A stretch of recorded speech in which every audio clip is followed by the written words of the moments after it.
Chapter 223. Yijioga looked at the cherry pill in disbelief. She ate 3 more in a row to confirm that the pill really had the effect of calming the nerves and gathering qi. Calming the nerves and gathering qi sounded simple, but it was a requirement that many spiritualists could not achieve. When a spiritualist advanced, they would either advance or fall back. The process was very dangerous and very few could maintain a calm mind. Spiritualists who could afford it would buy some calming pills when they advanced. However, better calming pills required a lot of high-rank spirit herbs, and the refining process was very difficult, causing the price to be very high.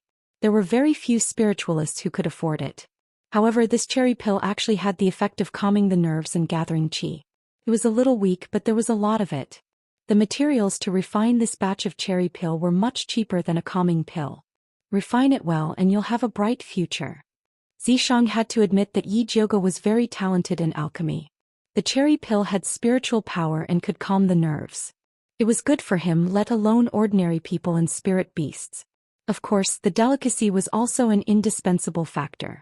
Do you think this cherry pill's effect of calming the nerves and gathering qi can help Junichen get through the break-in period? Yijioga was still worried about Junichen. Yes. Xianxia nodded. Then let's go find him. Yijioga made a prompt decision, took the pills and left. Xianxia naturally followed her. Junichen was still living in the place where he was originally arranged to raise the poisonous earth dragon Gu. Luo Tian also stayed with him. The sun was high up in the sky and the blazing sunlight shone on the ground. The courtyard was quiet, and only the sound of the poisonous dragons gnawing on their food could be heard. The spacious courtyard was filled with dust pans, which were filled with poisonous earth dragons that had advanced for the second time. The poisonous earth dragon, which used to be white and chubby, was now a bit more intelligent, and it ate the black fly grass ferociously. Yijioga and Xianxia walked into the courtyard and were about to call someone. Suddenly they heard a child's sharp laughter from inside the house. It was obviously Junichen's voice. What's going on? Yijioga was shocked and walked into the house. Deep inside the dilapidated house, it was gloomy and dark. With his back facing the door, Junichen squatted on the ground and kept drawing circles. From time to time he would let out a strange and shrill laugh. The whole scene was indescribably strange. Luo Tian was lying in the doorway with a trace of blood at the corner of his mouth. His chest was not moving at all, as if he was already dead.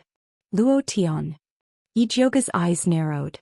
Just as he was about to rush in to check on Luo Tian, he was stopped by Xianxia. Something's not right. Xianxia frowned and a solemn expression appeared on his handsome face. Isn't that obvious? Yijioga was anxious. How was this not right? This was simply eerie and terrifying. Xianxia ignored Yijioga and flicked his finger at Junichen.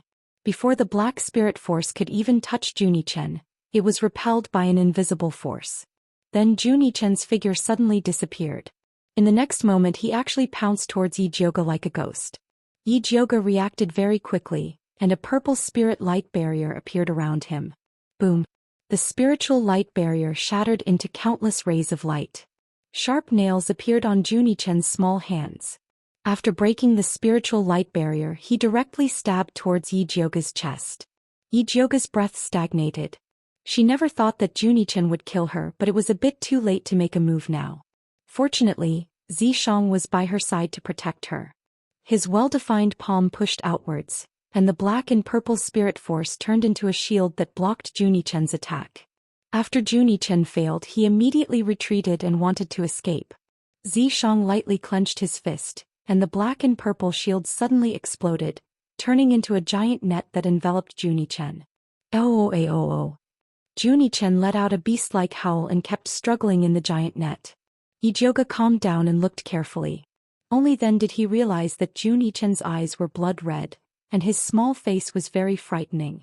The strangest thing was that between his eyebrows, there was actually a blood pouch the size of a thumb that looked like a heart.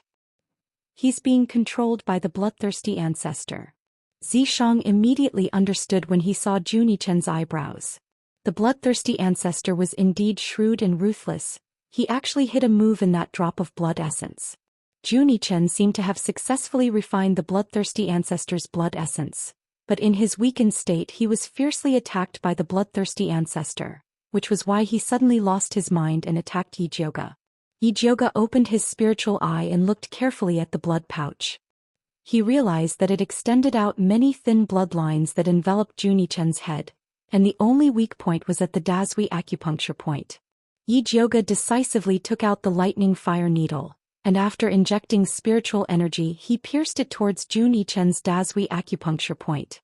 The blood pouch was blocked and the blood in Junichen's eyes faded, and his body immediately went limp. Yijioga did not go up to look at him, but hurriedly went to check on Luo Tian. Luckily Luo Tian was only seriously injured and unconscious, and his life was not in danger. Otherwise, if Junichen woke up and realized that he had killed Luo Tian, he would probably immediately collapse. Gee! An even weaker sound came from Luo Tian's neck. Yijioga took a look and saw that half of Xiao Hong's body was broken, and it was on the verge of death, but it was still continuously shouting, "Save my master. Your master is fine and you will be fine too." As Yijioga said that, he crushed a cherry and sprinkled it on Xiao Hong's broken body. Goo worms did not need to be consumed orally, and it had the same effect when used externally. Xiao Hong, who was about to lose consciousness from the pain, smelled a sweet smell, and it quickly fell into a blissful sleep. Yijioga also stuffed a few cultivation recovery pills into Luo Tian's mouth, and then went to check on Junichen. Junichen's body was curled up on the ground, and there was a blood-red bulge on his forehead, as if he had grown a horn. The veins at the corner of his eyes were exposed, and his entire face was extremely terrifying. Even the lightning fire needle that was pierced into his Dazui acupuncture point seemed to be unable to suppress it anymore. In this situation, the only way was to extract the drop of blood essence that belonged to the bloodthirsty ancestor. However, this drop of blood essence was extremely cunning, and it would probably escape once it was extracted. "Can you seal the drop of blood essence from the bloodthirsty ancestor?" Yijioga asked Zishang. "No, I can only destroy it." Zishang shook his head. He was only good at destruction, not sealing. Destroying it would be a pity. Yijioga was a little hesitant and decided to wake Junichen up first. The lightning fire needle controlled the situation at the Dazui acupuncture point, and Yijioga took out another 49 golden needles and inserted them into Junichen's body, completely suppressing the drop of blood essence from the bloodthirsty ancestor. The blood bump on Junichen's forehead slowly softened as if it had disappeared. Then he slowly opened his eyes and looked at Yijioga and Zishang blankly at first. Then he seemed to react and quickly turned to look at the place where Luo Tian had fallen. "He's fine, but you almost lost your life." Yijioga's tone was a little unfriendly. If this little guy had asked her for help earlier, he would not have fallen into such a dangerous situation today. Chapter 224. I didn't think the bloodthirsty ancestor would have such a trick up his sleeve. Junichen returned to his expressionless face. "Then what do you plan to do? It's dangerous to keep this drop of blood. You might die." Yijioga felt that if he didn't exaggerate the truth, this brat wouldn't know how to write the word fear. "Refine it." Junichen was resolute without hesitation. He shouldered the blood feud of his clansmen. He had to become stronger at all costs. Even if it was a narrow escape, he had to charge forward. Yijioga saw him like this and couldn't say anything else to persuade him. She looked at Zishang for help and asked, "Is there any way to help him? This is a battle between him and the bloodthirsty ancestor."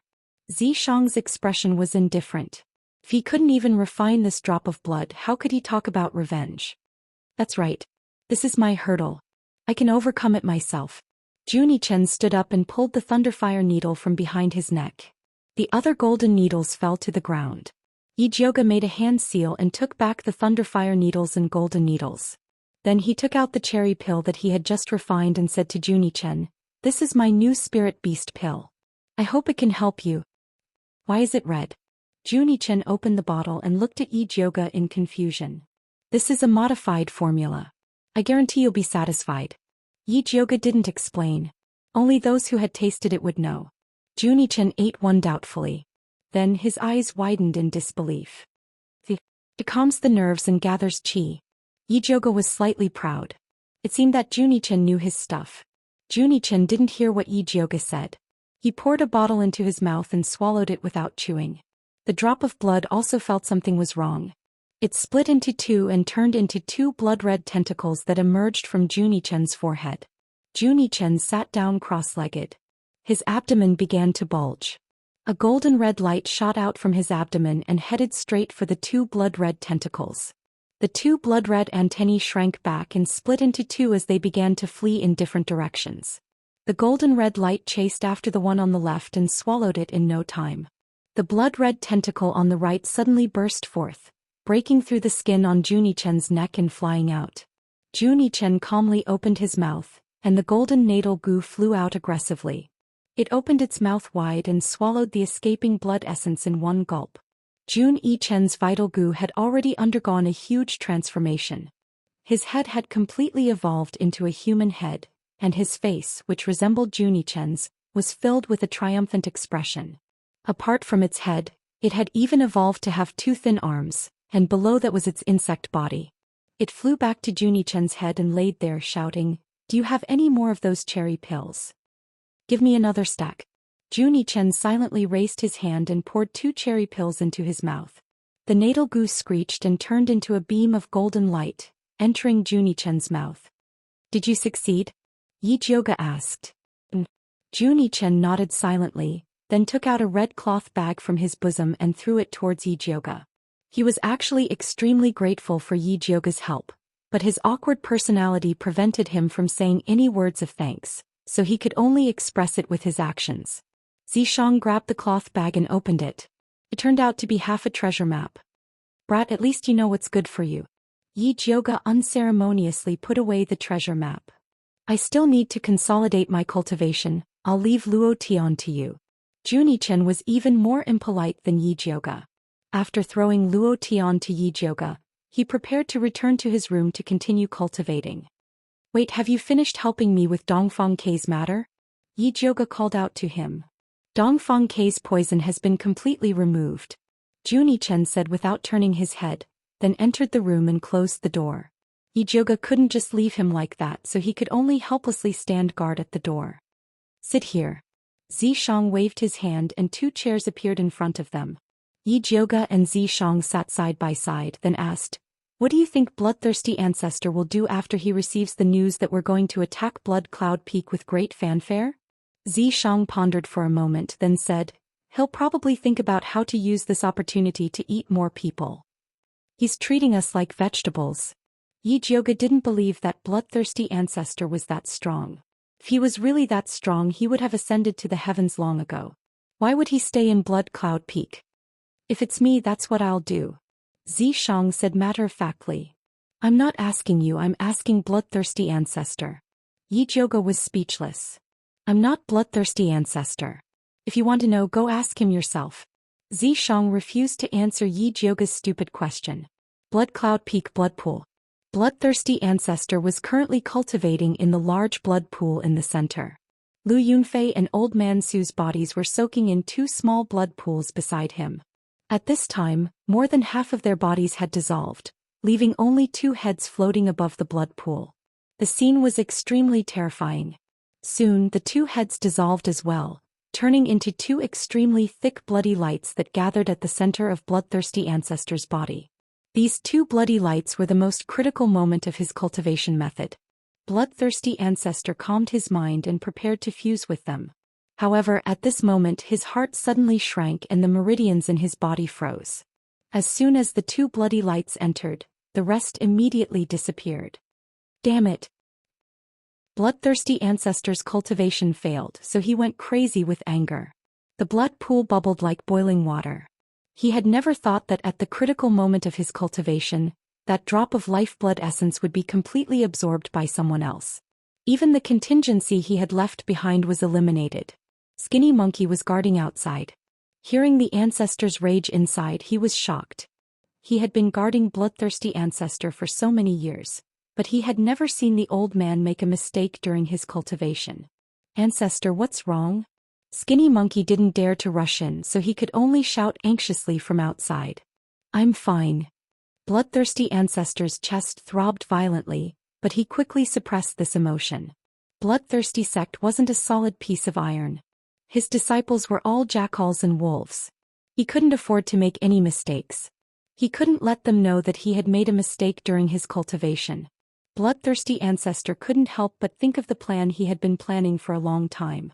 He thought that if he sent Lu Yunfei and Xiong Yunhu out, he would definitely be able to get Dongfang Yao back for him to use as a blood guide. He didn't think that his plan would fail miserably and cause him to lose a lifeblood essence. Although Su Junqing had brought Lu Yunfei and his grandfathers, it couldn't make up for his loss. Chapter 225.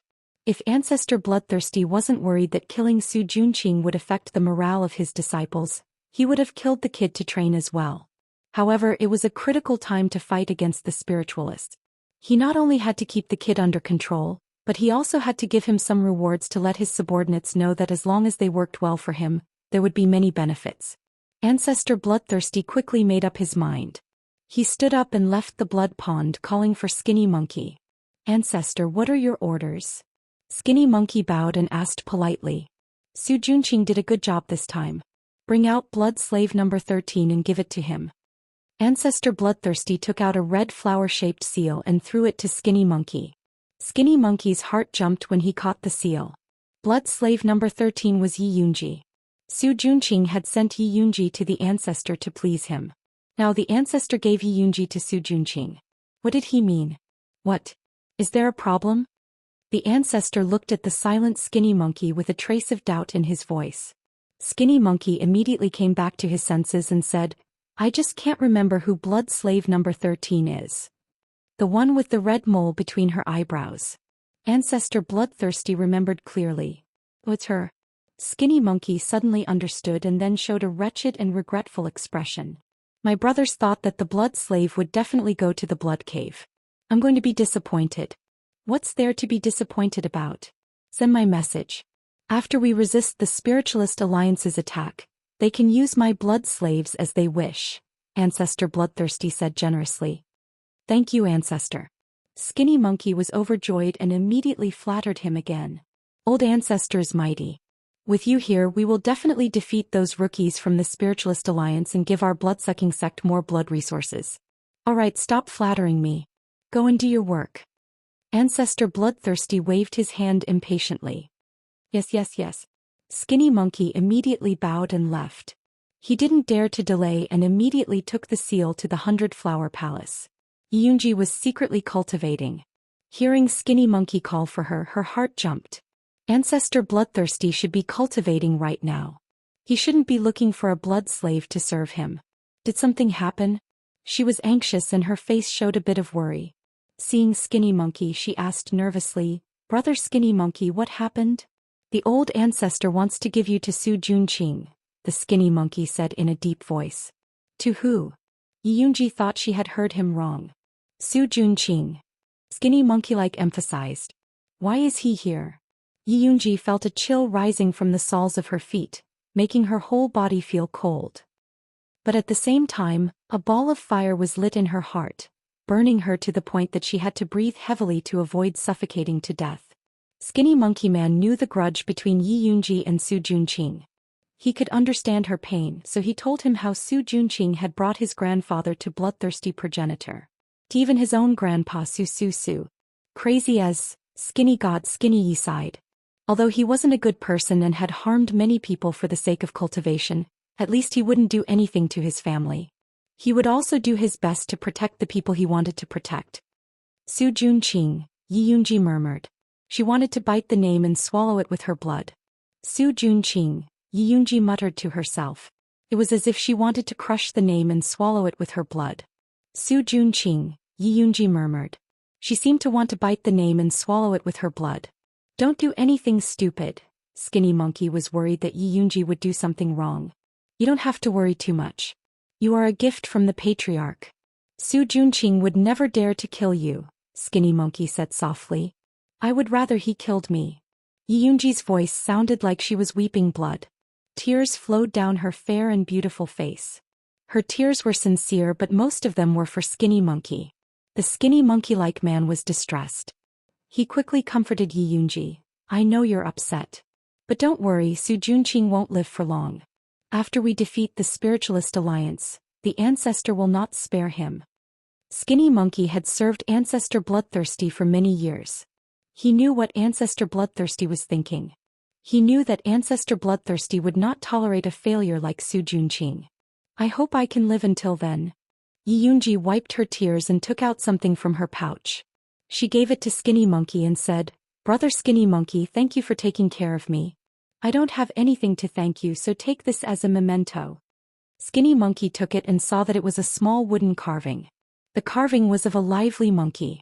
"I will save you from here." Skinny Monkey held the monkey carving in his hand and said to Yi Yunji as if he was making a vow. Yi Yunji just smiled. There was a bit of helplessness and a bit of gratitude in her eyes. "Let's go." Skinny Monkey suppressed his excitement and walked towards Su Juanqing's room. Yi Yunji followed him silently. Soon the two of them arrived in front of a dilapidated room. They knocked on the wooden door above. "Who is it?" Su Juanqing's voice came. "Brother Su, it's me, Skinny Monkey." Skinny Monkey's attitude was familiar and his voice was normal. Su Juanqing hurried to open the door and greeted him enthusiastically. "Oh, it's Brother Skinny Monkey. What brings you here?" Then he glanced behind Skinny Monkey and saw a blood slave with a slender body. Her head was lowered and her long black hair hung on both sides. He couldn't see her face clearly. "This blood slave number 13 is a gift from Ancestor Bloodthirsty." Skinny Monkey took out the red seal Ancestor Bloodthirsty had given him and pretended to be envious. "Kid, you're the favorite of Ancestor Bloodthirsty. When you get rich, don't forget to mention your brother." "Don't say that, Brother Skinny Monkey. I need to rely on you in the future," Su Juanqing said modestly. "Alright, don't stand on ceremony with me. Take this seal, drip a drop of blood on it and then stamp it on this blood slave's body. He's yours now. This is a reward from the ancestor himself. You better enjoy it, kid." Skinny Monkey suppressed his heartache and pretended to be happy. He handed the seal to Su Juanqing and said goodbye to him after a round of flattery. "Take care, Brother Skinny Monkey." After Su Juanqing saw Skinny Monkey off, he took the red seal and looked at the blood slave the Ancestor Bloodthirsty had given him. Although he couldn't see her face because her head was lowered, he could see that her body wasn't bad. Moreover, she was full of blood and flesh. Su Juanqing knew that Ancestor Bloodthirsty only sucked blood and never had sex. These blood slaves were still very clean. "Raise your head. Let me look at you." Su Juanqing's voice was gentle like a lover's murmur. Chapter 226. Su Juanqing had his own plans. This blood slave had served the bloodthirsty progenitor for a long time, so she should know something. He had just arrived at Blood Cloud Peak and needed someone to provide information. This blood slave was a good choice. The blood slave slowly raised her head. Her cloud-like hair fluttered along with her movements and fell on her cheeks, revealing a beautiful face. The red mole between her eyebrows was as dazzling as cinnabar under the candlelight. "Yun Yunji."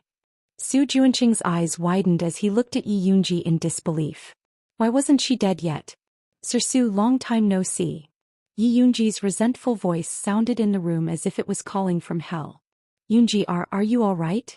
Su Juanqing reacted quickly and showed a complicated expression of awkwardness, melancholy, worry, guilt and other emotions. "Thanks to Sir Su, I'm still alive," Yi Yunji said word by word. "I know you must be blaming me." Su Juanqing heaved a long sigh, but he was desperately trying to think of an excuse to fool Yi Yunji. He really didn't think that Yi Yunji was still alive and that the bloodthirsty progenitor had given her to him. Could it be that the old ancestor was warning him? "You destroyed me and my family. Shouldn't I blame you?" Yi Yunji's eyes burned with deep hatred. If it weren't for the fact that the spirit energy she had was not Su Juanqing's match, she really wanted to rush up and die with him. "Yunji, I know you hate me, but I have my own difficulties." Su Juanqing wanted to say something but stopped.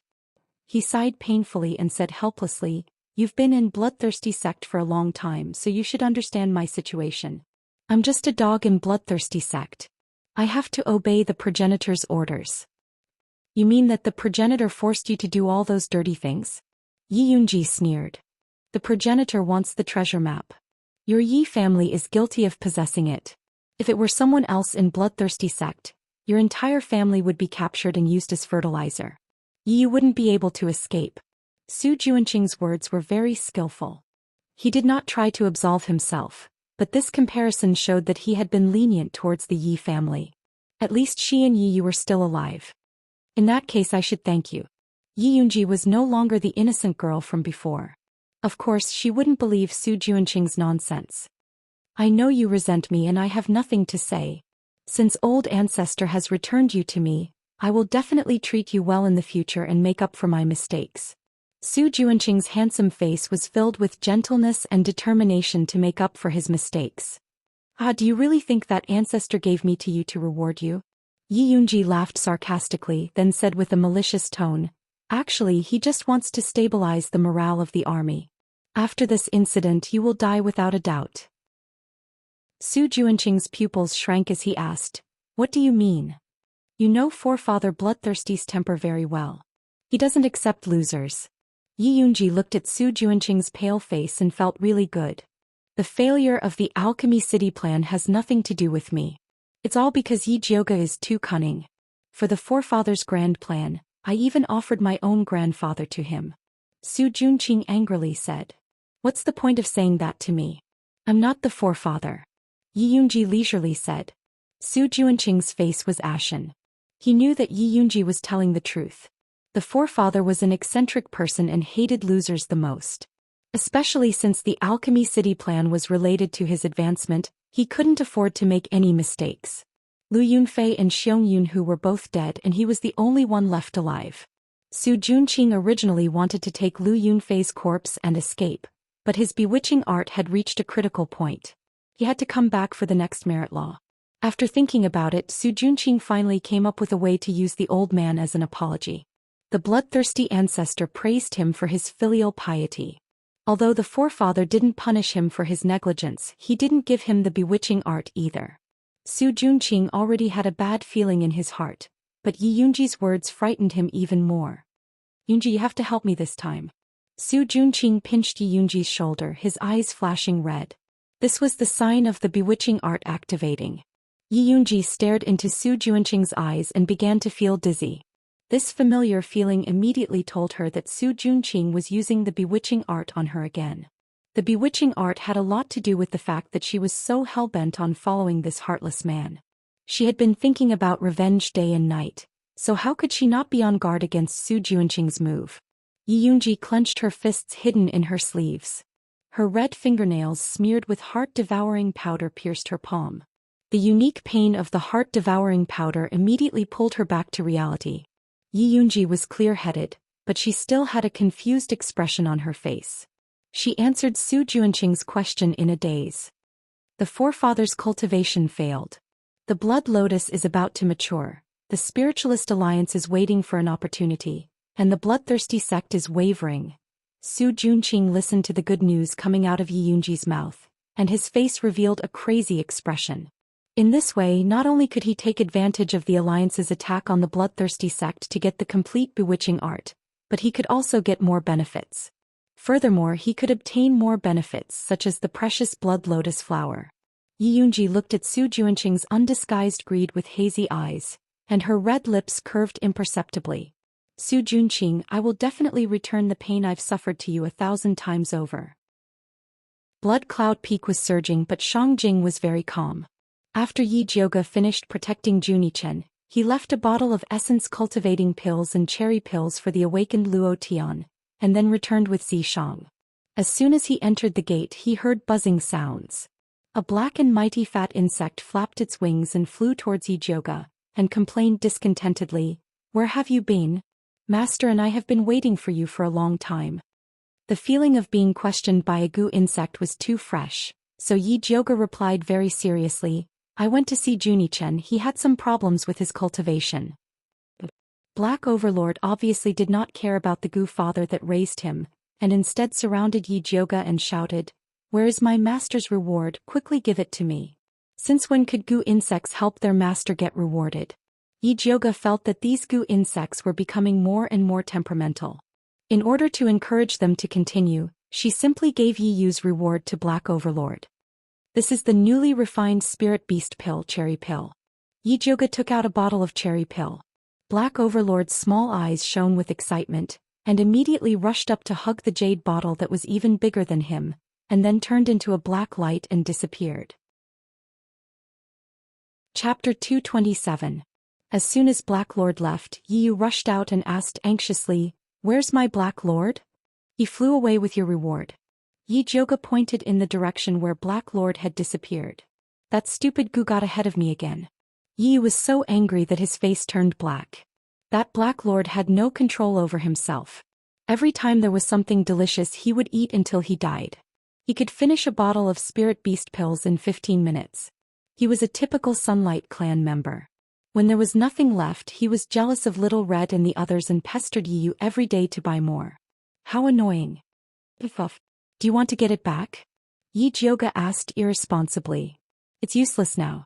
Let's talk about business first. Yi Yu sighed. With that big mouth of the Black Tyrant, it was likely that even the bottle had been swallowed by now, so what was the point of looking for it? What's the matter? Yi Zhouge cooperatively changed the topic.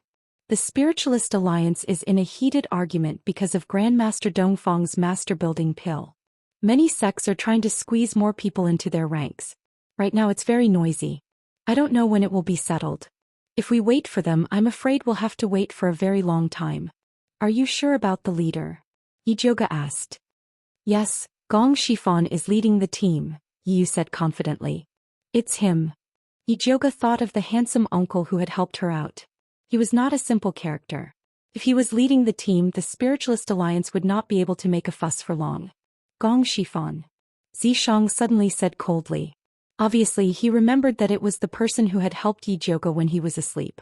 Ask Dongfang Yao to pressure the Spiritualist Alliance. If they can't decide on the team in 10 days we won't wait. Zishang looked at Yi Yu and ordered. Can we not wait? Yi Zhouge doubted that they could even fill the gap between the bloodthirsty ancestor's teeth. The bloodthirsty ancestor is prepared. The Spiritualist Alliance is still arguing. We must give them some pressure. Zishang's words were well-founded. Yi Zhouge thought it was a good idea, so he said to Yi Yu, do as he said. Yes. Yi Yu was about to leave. Yi Zhouge suddenly remembered something and hurriedly stopped him. Wait, let me draw some blood first. Blood. Yi Yu was stunned. He didn't understand what Yi Zhouge wanted to do with his blood. With your current cultivation, it's still dangerous to go to Blood Cloud Mountain. I plan to help you refine some secret pellets that can increase your cultivation in a short time. Yi Zhouge had gotten this idea from Bloodthirsty Forefather. His blood beads could stimulate the fighting strength of Xiong Yunhu and the others. In that case she could use the same principle to refine a few pills for Yi Yu in case he needed them. This way he wouldn't be fooled by Lu Yunfei like he was in Alchemy City. All right. With such a life-saving method Yi Yu was naturally happy. He extended his hand without hesitation. Yi Zhouge took out the sterilized blood vessel and started to bleed Yi Yu. Young miss, if you refine pills for us every day will it affect your cultivation? Yi Yu asked carefully. This question had always been in his heart. Other alchemists and spiritualists cultivated in seclusion, constantly improving their pill refinement and cultivation. Very few of them were distracted. However, young miss did many things personally and often fought with them on the front lines. How would she have time to cultivate like this? You don't need to worry about this. I know what I'm doing. Yi Zhouge couldn't tell Yi Yu that it wasn't that she didn't want to cultivate. It was because she was poisoned by the 9-layer bone shatter. Cultivating too much would easily cause her dantian to explode. At that time she wouldn't even know how she died. Speaking of which, when she went to find Yi Yuxuan last time, she actually forgot whether he was the one who poisoned her. To be honest, Yi Zhouge didn't think it was Yi Yuxuan. At that time she was so young. If Yi Yuxuan wanted to kill her it would be as easy as flipping his palm. He didn't need to use such a high-end and special poison. However, she still needed to ask him. Yi Zhouge's mind was full of thoughts, but her hands didn't stop moving. Soon she gave Yi Yu a bottle of blood. Is this enough? Yi Yu couldn't wait for Yi Zhouge to give him more blood so that he could refine more secret pills. Yes. Secret pills were something that could only be used when there was no other choice. How could they be used as food? Yi Yu put down his sleeves, curled his fingers and whistled. Then Black Tyrant flew out of the window with the jade bottle in his arms. His fat belly was so bloated that it was about to droop. Black Tyrant, who had just received his master's reward, perfectly displayed the true essence of the sunlight race. The jade bottle couldn't be any emptier. Let's go. Yi Yu shoved Black Tyrant into his pocket and left with Yi Zhouge. Yi Zhouge put away Yi Yu's blood and told Zishang about the 9-layer bone shatter. This sovereign has already asked for you. It wasn't your scumbag father who poisoned you. Zhang's answer was completely out of Yi Jiuge's expectations. When did you ask? Yi Jiuge asked in surprise. They were always together, so how could Zhang have the time to ask Yi Yuxuan? Is that important? Zhang raised his eyebrows. Alright, that's not important. Since it wasn't Yi Yuxuan who poisoned me, who else could it be? Yi Jiuge was very confused. I suspect it was your mother, Yun Jiaojiao. Zhang said something shocking again. You're saying it was my mother who poisoned me? Yi Jiuge was about to explode. Could it be that not only did she have a scumbag father, she also had a scumbag mother? I'm guessing that your mother already knew that your scumbag father was harboring evil intentions. That's why she poisoned you with the 9-layer bone shatter so that you would be able to survive. At that time, if Yi Jiuge was still a talented first wife's daughter, she would most likely have been killed by Yi Yuxuan. Only by being a cripple would she be able to live longer. Only by staying alive would she have a chance to reverse the situation. Yi Jiuge was silent. Although her impression of her mother was already very faint, Mother Qing often said that her mother looked weak on the outside but was decisive on the inside. It was indeed very likely that she would do such a thing. Although you can't cultivate quickly right now, if you completely remove the 9-layer bone shatter, you will be reborn and become an overlord spirit body. Zhang said. Not only was the overlord spirit body an excellent aptitude for body tempering, it was also extremely good for spiritual energy cultivation. Then how do I completely remove the 9-layer bone shatterer? Yi Jiuge asked anxiously. There was always a ticking time bomb in her dantian, causing her to always feel extremely uneasy. Cultivation is not something that can be rushed. First, open up your meridians. When we dual cultivate, this sovereign will help you force out the second poison. Zhang was not anxious at all. Now that he had successfully transformed, he could always stay by Yi Jiuge's side to protect her, so she could take her time. Chapter 228. You're not in a hurry, but I am. With Zhang's previous unreliable behavior, it would be strange if Yi Jiuge believed him. Don't even think about cultivating it. Use the white bone fire to refine your thunder snake illusionary whip. It will also increase your combat power. Zhang's voice was very sincere, but his attitude was very perfunctory. Really? Yi Jiuge took out the thunder snake illusionary whip from her waist. After a period of refining, this demonic weapon seemed to be more intelligent. The snake eyes on the handle faintly flashed with light. The snake body kept moving, but it was still a bit away from advancing. If you can get a 4th-rank dark soul grass and refine the thunder snake illusionary whip, not only will it advance, it will also gain a poison fog skill. Zhang said. There is no dark soul grass on the market in Thunder Country. Where can I find it? Yi Jiuge was depressed. Dark soul grass only grew in the nests of poisonous demonic beasts. Now that all the high-level demonic beasts were in the demonic race's territory, it was very difficult to find it. If there is a chance, this sovereign will go back to the demonic race and help you get a stack. But this chance would have to wait for a long time. He could not show himself in the demonic race now. Forget it, I will think of a way. Yi Jiuge shook her head. Zhang complained every day that she did not have enough demonic power. Unless it was absolutely necessary, she could not bear to order him around. Yi Jiuge put away the thunder snake illusionary whip and began to organize the pills she needed to refine. Previously, Luo Tian had mentioned to her that bloodthirsty sect had a mountain protection formation. Not only did it gather all kinds of miasma, poisonous gas and bewitching gas, it also raised a large group of extremely vicious blood mosquitoes. It was very dangerous. Yi Jiuge wanted to refine a high-grade pill that could expel poison and ward off insects. But the 3-star nether grass needed for this pill was not sold in Thunder Country. She was thinking if she should let Yi Yu buy some from other places. Just as Yi Jiuge was organizing things, Mother Qing's voice came from outside. Eldest miss, the Gong family has come to visit. Do you want to go out and meet them? Gong family? Yi Jiuge put down the brush and looked at Zhang. Zhang looked outside and said lazily, it's Gong Shifan and Gong Honglei. There are also a few small fries. Why did Gong Shifan come to find me? Yi Jiuge felt strange. She tidied up her appearance and walked out of the house. Zhang naturally stayed by her side. Wait.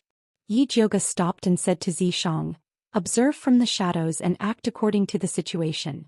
Gong Shifan was a spirit master and had seen a lot of things. She was worried that purple deceased sword would expose himself. All right. Zhishang was indifferent to this and he immediately concealed himself. Although Yi Jioge couldn't see him, he could feel that he was by his side. He immediately calmed down and walked towards the hall. In the main seat of the hall sat a tall and thin man with deep eyes and a temperament like a mountain.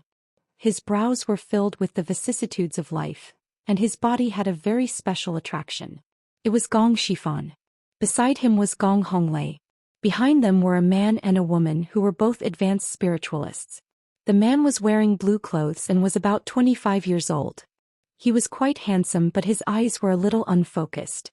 The woman was wearing a light yellow dress and was in her early 20s. She wasn't tall, had high cheekbones, slender eyes and a slightly flat nose. Her looks were very average and even a little ugly. She had a rather high-rank storage bag on her waist, and her ugly face was full of arrogance. Seeing Yi Jioge come out, the woman suddenly revealed a look of disdain and even let out a cold snort. Although Yi Jioge felt that it was a little strange, he ignored her and bowed to Gong Shifan. Jioge greets Master Gong. May I know what instructions Master Gong has for me today? I don't dare to give you instructions. I was just passing by and came to visit young Lady Yi. Gong Shifan smiled and pointed at Gong Honglei. This is my nephew Honglei. I believe young lady recognizes him. Yes. Yi Jioge nodded and greeted Gong Honglei. Young Master Gong, long time no see. Young lady, long time no see. Gong Honglei smiled and looked at Yi Jioge with sincere and grateful eyes. Gong Shifan then introduced the man and the woman. This is Dan Yongsek's Qiao Shaohua and Yu Lingjun. Jioge greets the two of you. Yi Jioge greeted them indifferently. Yu Lingjun impolitely sized Yi Jioge up and said arrogantly, Are you Yi Xianxian's sister? The younger sister is shameless, but the older sister looks more like one. Her words were very impolite, full of contempt and humiliation. Young lady Yu, what do you mean? Yi Jioge's face sank. Yu Lingjuan's slap was about to hit her face. If she didn't react, others would think that she was easy to bully. Dan Yongsek's ancestor Lingyun is my grandfather. Yu Lingjun said proudly. Dan Yongsek ancestor Lingyun? Yi Jioge suddenly remembered that wasn't the place where Yi Xianxian was sent to be a concubine. This was a disgusting misunderstanding. Her younger sister was a concubine and her older sister, who had the same surname, was looked down upon. It was all because of Yi Yuxuan. Young Lady Yi has already established her own sect and has nothing to do with the Yi clan. Don't mix them up. Gong Honglei frowned and looked at Yu Lingjun unhappily. Yu Lingjun disdainfully said, If she has nothing to do with it, then why can't she change her surname? This has nothing to do with young lady Yu. Yi Jioge was just short of saying that she was a busybody. Who said it has nothing to do with young lady Yu? Your younger sister is shameless and seduced my grandfather. Your Yi clan's upbringing is truly disgusting. Yu Lingjun wanted to say more, but she was stopped by Qiao Shaohua. Junior sister, stop talking. Qiao Shaohua signaled Gong Shifan with his eyes. Yu Lingjun noticed that Gong Shifan's expression was grave and cold. It was clear that he was very dissatisfied with her attitude. Humph. Yu Lingjun didn't dare to offend Gong Shifan and could only shut up. Gong Shifan suppressed Yu Lingjun and said, Young lady, we came here today to ask about Alchemy City and the heretic cultivators. I thought Big Brother Bai and Big Brother Wan already told you. Yi Jioge heard from Yi Yu that Gong Shifan had already asked Bai Songling and Wan Ziang about the specifics. They did indeed tell me. They heard that the heretic cultivators are experts in using poison. The only thing that can deal with them is the goo worms that your subordinates nurtured. So I wanted to ask if it's convenient for you to sell some to us? Gong Shifan asked politely. He had been appointed as the leader to deal with bloodthirsty sect and had carefully investigated this matter. Yi Jioge's goo worms were an indispensable item on his list of resources. Yi Jioge's eyes brightened. She suddenly realized that she could use goo worms to exchange for dark soul grass with the Gong clan. The Gong clan had such a large family business, it would definitely be faster than her looking for it herself. Chapter 229. Yi Jioge was thinking about how to bring this up when Yu Lingjun suddenly said, Fighting against heretic cultivators is everyone's responsibility. Do you want to take money? Yi Jioge raised his head in surprise. Who gave this person so much face to ask for something for free? That's right. Aren't you known as the hero fighting against heretic cultivators? Are you not even willing to give me something like this?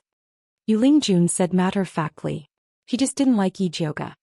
He was just the elder sister of a lowly concubine, yet he was in the limelight in Alchemy City. This time the Spiritualist Alliance was going to eradicate bloodthirsty sect.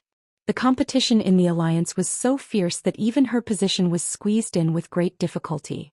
However, Yi Jioge easily occupied a spot and even made the leader Master Gong look at him in a different light. Those goo worms were just some unorthodox methods, yet he still dared to use them as a condition. He was simply shameless. Qiao Shaohua didn't try to dissuade his junior sister this time. Although their Danyang sect was famous for alchemy, master establishment pills were also very scarce. Yulingjun had an elder grandfather, so she had an advantage in this aspect. He didn't have a backer, so he could only rely on himself. Thus he was determined to get this master establishment pill. In his eyes, Yi Jioge was a competitor. Weakening the competitor's strength was also very good. Gong Honglei was also stunned by Yulingjun's shamelessness. After a while he said angrily, "Who do you think you are to make people selflessly contribute?" "Young Master Gong, I'm talking to Miss Yi.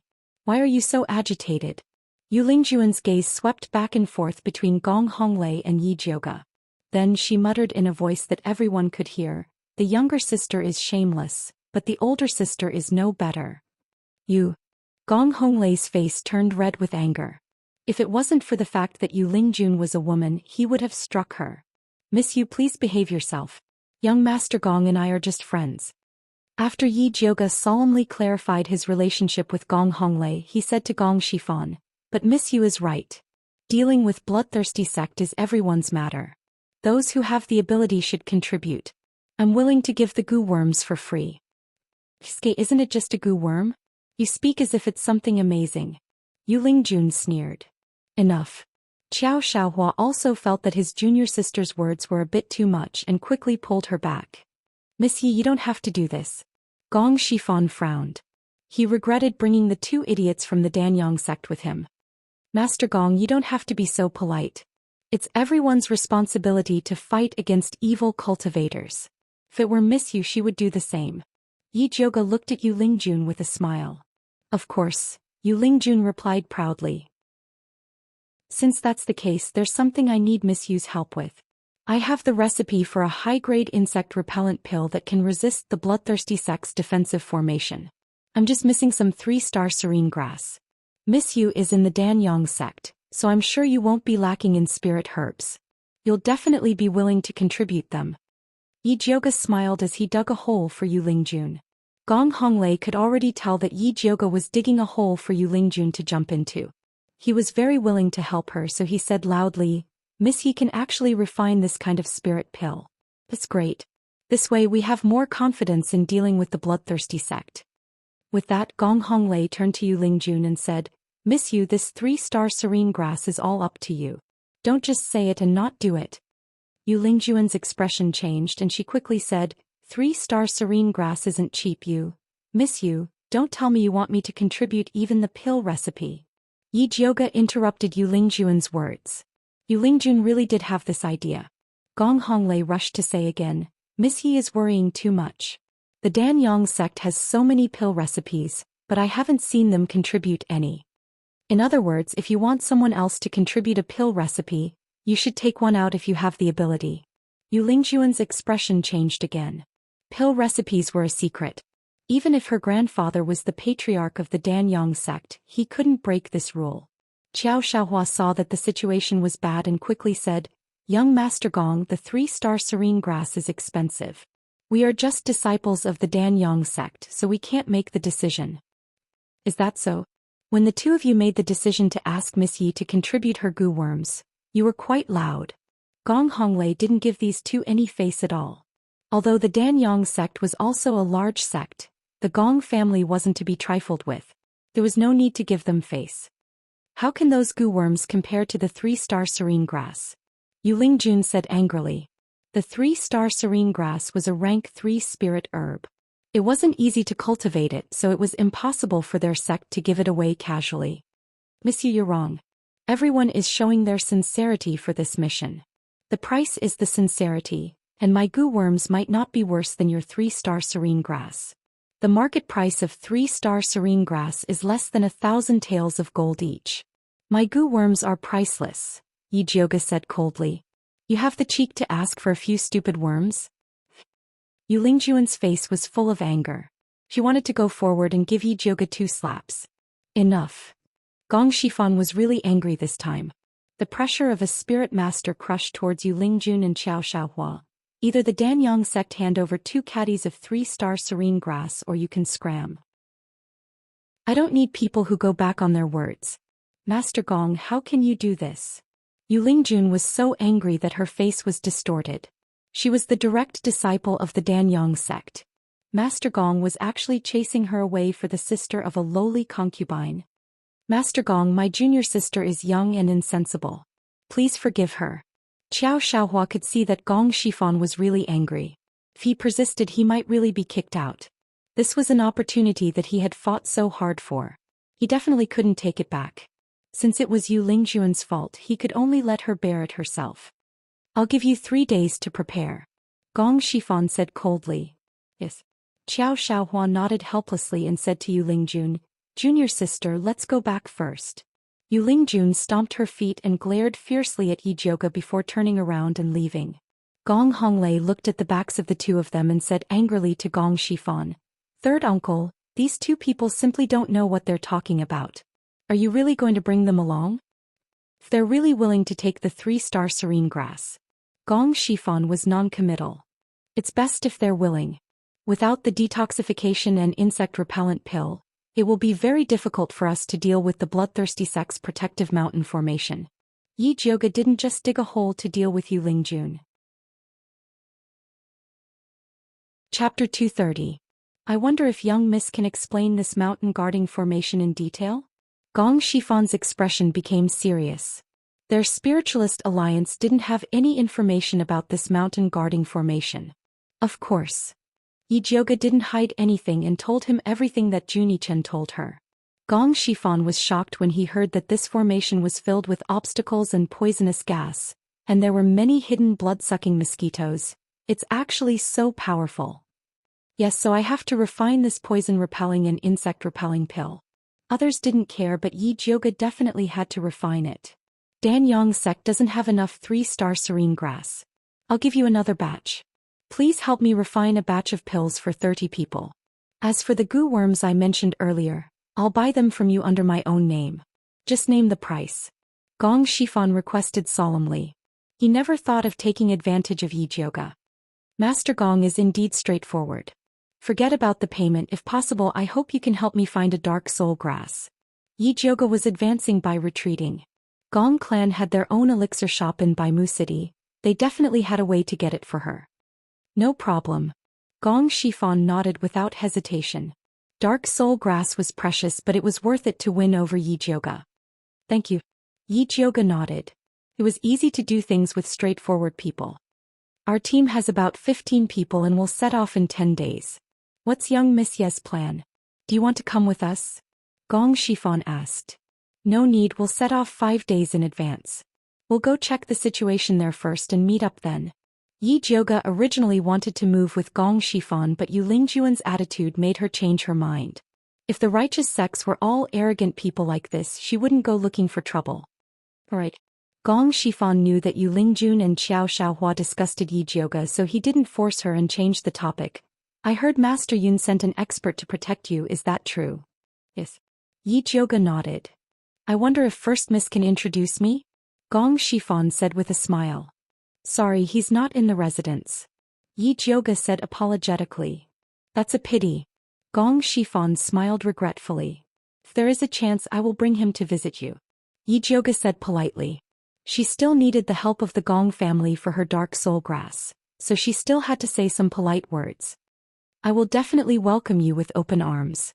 At this point, Gong Shifan's attitude became serious and he said solemnly, Eldest Miss, I have something to ask of you. Master Gong, please speak. Yi Jioge had already guessed what he wanted to say. Young Miss, you should have heard that my big brother's son Gong Baiyu was born with an eye disease. Many spiritual doctors were unable to treat it, so I want to ask Master Yun to take a look. As long as Master Yun can cure Baiyu's disease, our Gong family is willing to pay any price. Gong Shifan's promise was so heavy that even Yi Jiuge was moved. Unfortunately, she didn't know where her grandfather was. She could only rely on herself to fight for this promise. Hence, Yi Jiuge said apologetically, "My grandfather's whereabouts are uncertain. Even if I have a way to send a message, I don't know when he will receive it. If Master Gong doesn't mind, can I first diagnose young Master Baiyu's illness?" "Of course, but Baiyu isn't in 100 Eye City now. He is in the Boundless sect," Gong Shifan said. "Isn't the Boundless sect a place for Buddhist cultivators? Why did young Master Baiyu go there?" Yi Jiuge asked curiously. With the importance the Gong family placed on Gong Baiyu, it was impossible for them to let him become a monk. Gong Shifan hesitated for a moment before saying, "Baiyu's eye disease is getting worse. He can't sleep at night. He can only rest for a while at the Boundless sect." "Is that serious?" Yi Jiuge suddenly felt that something was wrong. The eye disease affected the brain and it was spreading too quickly. Even she wasn't confident that she could cure it. "Yes, I heard that the blood lotus can calm the mind. I wanted to find one for him to try." The reason why Gong Shifan was willing to be the team leader was not only to take revenge for Gong Hongyu, but also to obtain the blood lotus to alleviate Gong Baiyu's illness. "I see." Yi Jiuge sighed. Master Dongfang was also determined to obtain the blood lotus. He was even willing to use master establishment pills to exchange for it. He hoped that the blood lotus in the bloodthirsty sect would be enough for the two of them to fight for it. Gong Shifan chatted with brother Yi Jiu for a while longer. Just as he was about to leave, Gong Honglei, who had been silent all this time, suddenly said, "Eldest miss, I have a question but I don't know if I should ask it." "Young Master Gong, please speak," Yi Jiuge said politely. "You are the only descendant of the Yun family. Why don't you change your surname back to Yun?" Gong Honglei really wanted to ask this when Yu Lingjun humiliated Yi Jiuge. This. What was she supposed to say? When she broke off with her scumbag father and came out to establish her own family, she still wanted to change her surname. However, Emperor Xianwu suddenly gave her a Yi residence plaque. It was obvious that he wanted her to continue fighting with her scumbag father. She had just established her own family, so it wasn't good for her to embarrass Emperor Xianwu. However, Yu Lingjun used the fact that Yi Xianxian was a concubine to attack her. This made her realize that as long as she continued to use her surname, Yi Yuxuan's tricks would affect her reputation. Now, it seemed that it was necessary to change her surname, but she still had to find the right time. "I still have some face in front of Emperor Xianwu. If eldest Missy wants to change, I can help." Gong Shifan could see Yi Jiuge's fear. This simple sentence showed the demeanor of an expert. Although Emperor Xianwu was the emperor of Thunder Country, he was still far inferior to the Gong family. It was a piece of cake for the Gong family to ask him to change his edict. "If that's the case, thank you." Yi Jiuge nodded. Since the Gong family was willing to help, she didn't refuse.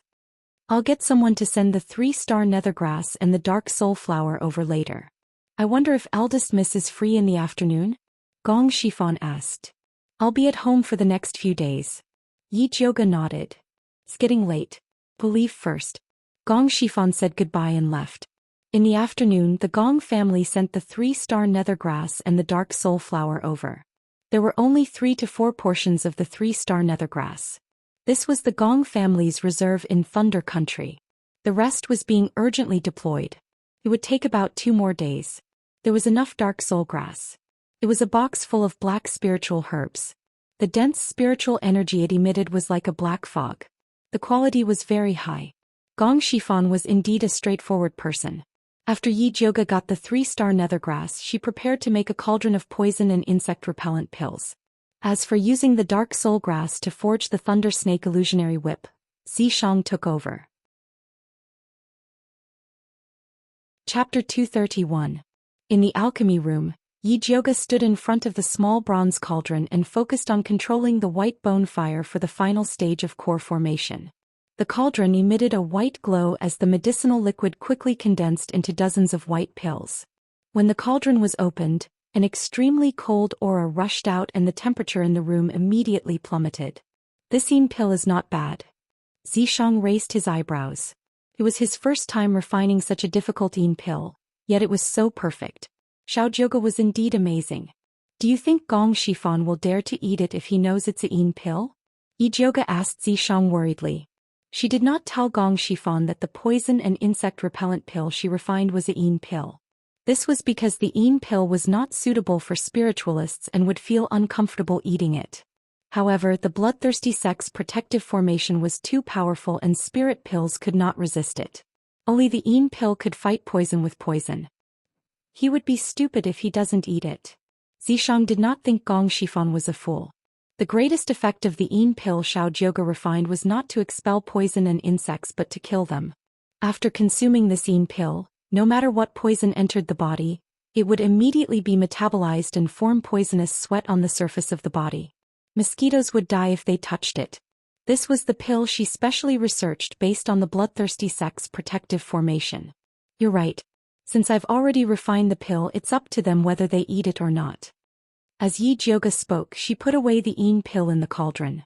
2 more cauldrons and then help me deal with the dark soul grass. Zishang glanced at the remaining 3-star nether grass. The Gong family and Danyang sect had sent another batch so they could refine a total of 300 yin pills, which greatly exceeded their budget. Okay.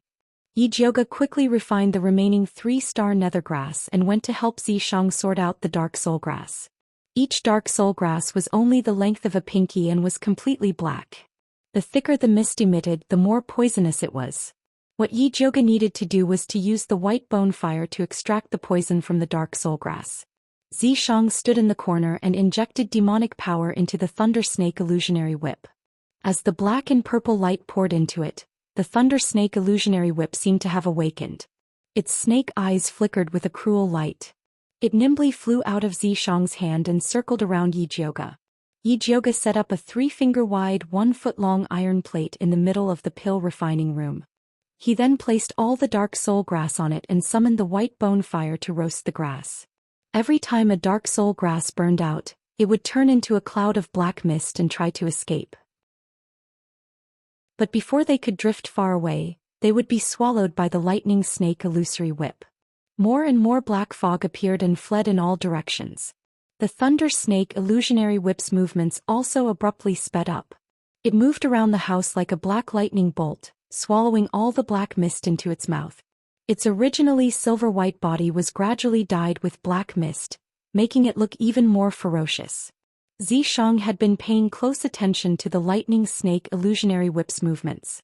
When the lightning snake illusionary whip swallowed the last of the black mist, he flicked his finger, and a drop of blood flew into the lightning snake illusionary whip's mouth. What are you doing? Yi Zhoge was shocked. Wasn't dripping blood to recognize the owner something she should do? Could it be that this guy wanted to steal her weapon? You're thinking too much. How could Zishang be interested in this small demon equipment? His low HP was just to add another layer of protection to the demonic artifact. After absorbing Zishang's blood, the lightning snake illusionary whip immediately changed. On top of the silver snake there was an additional black snake.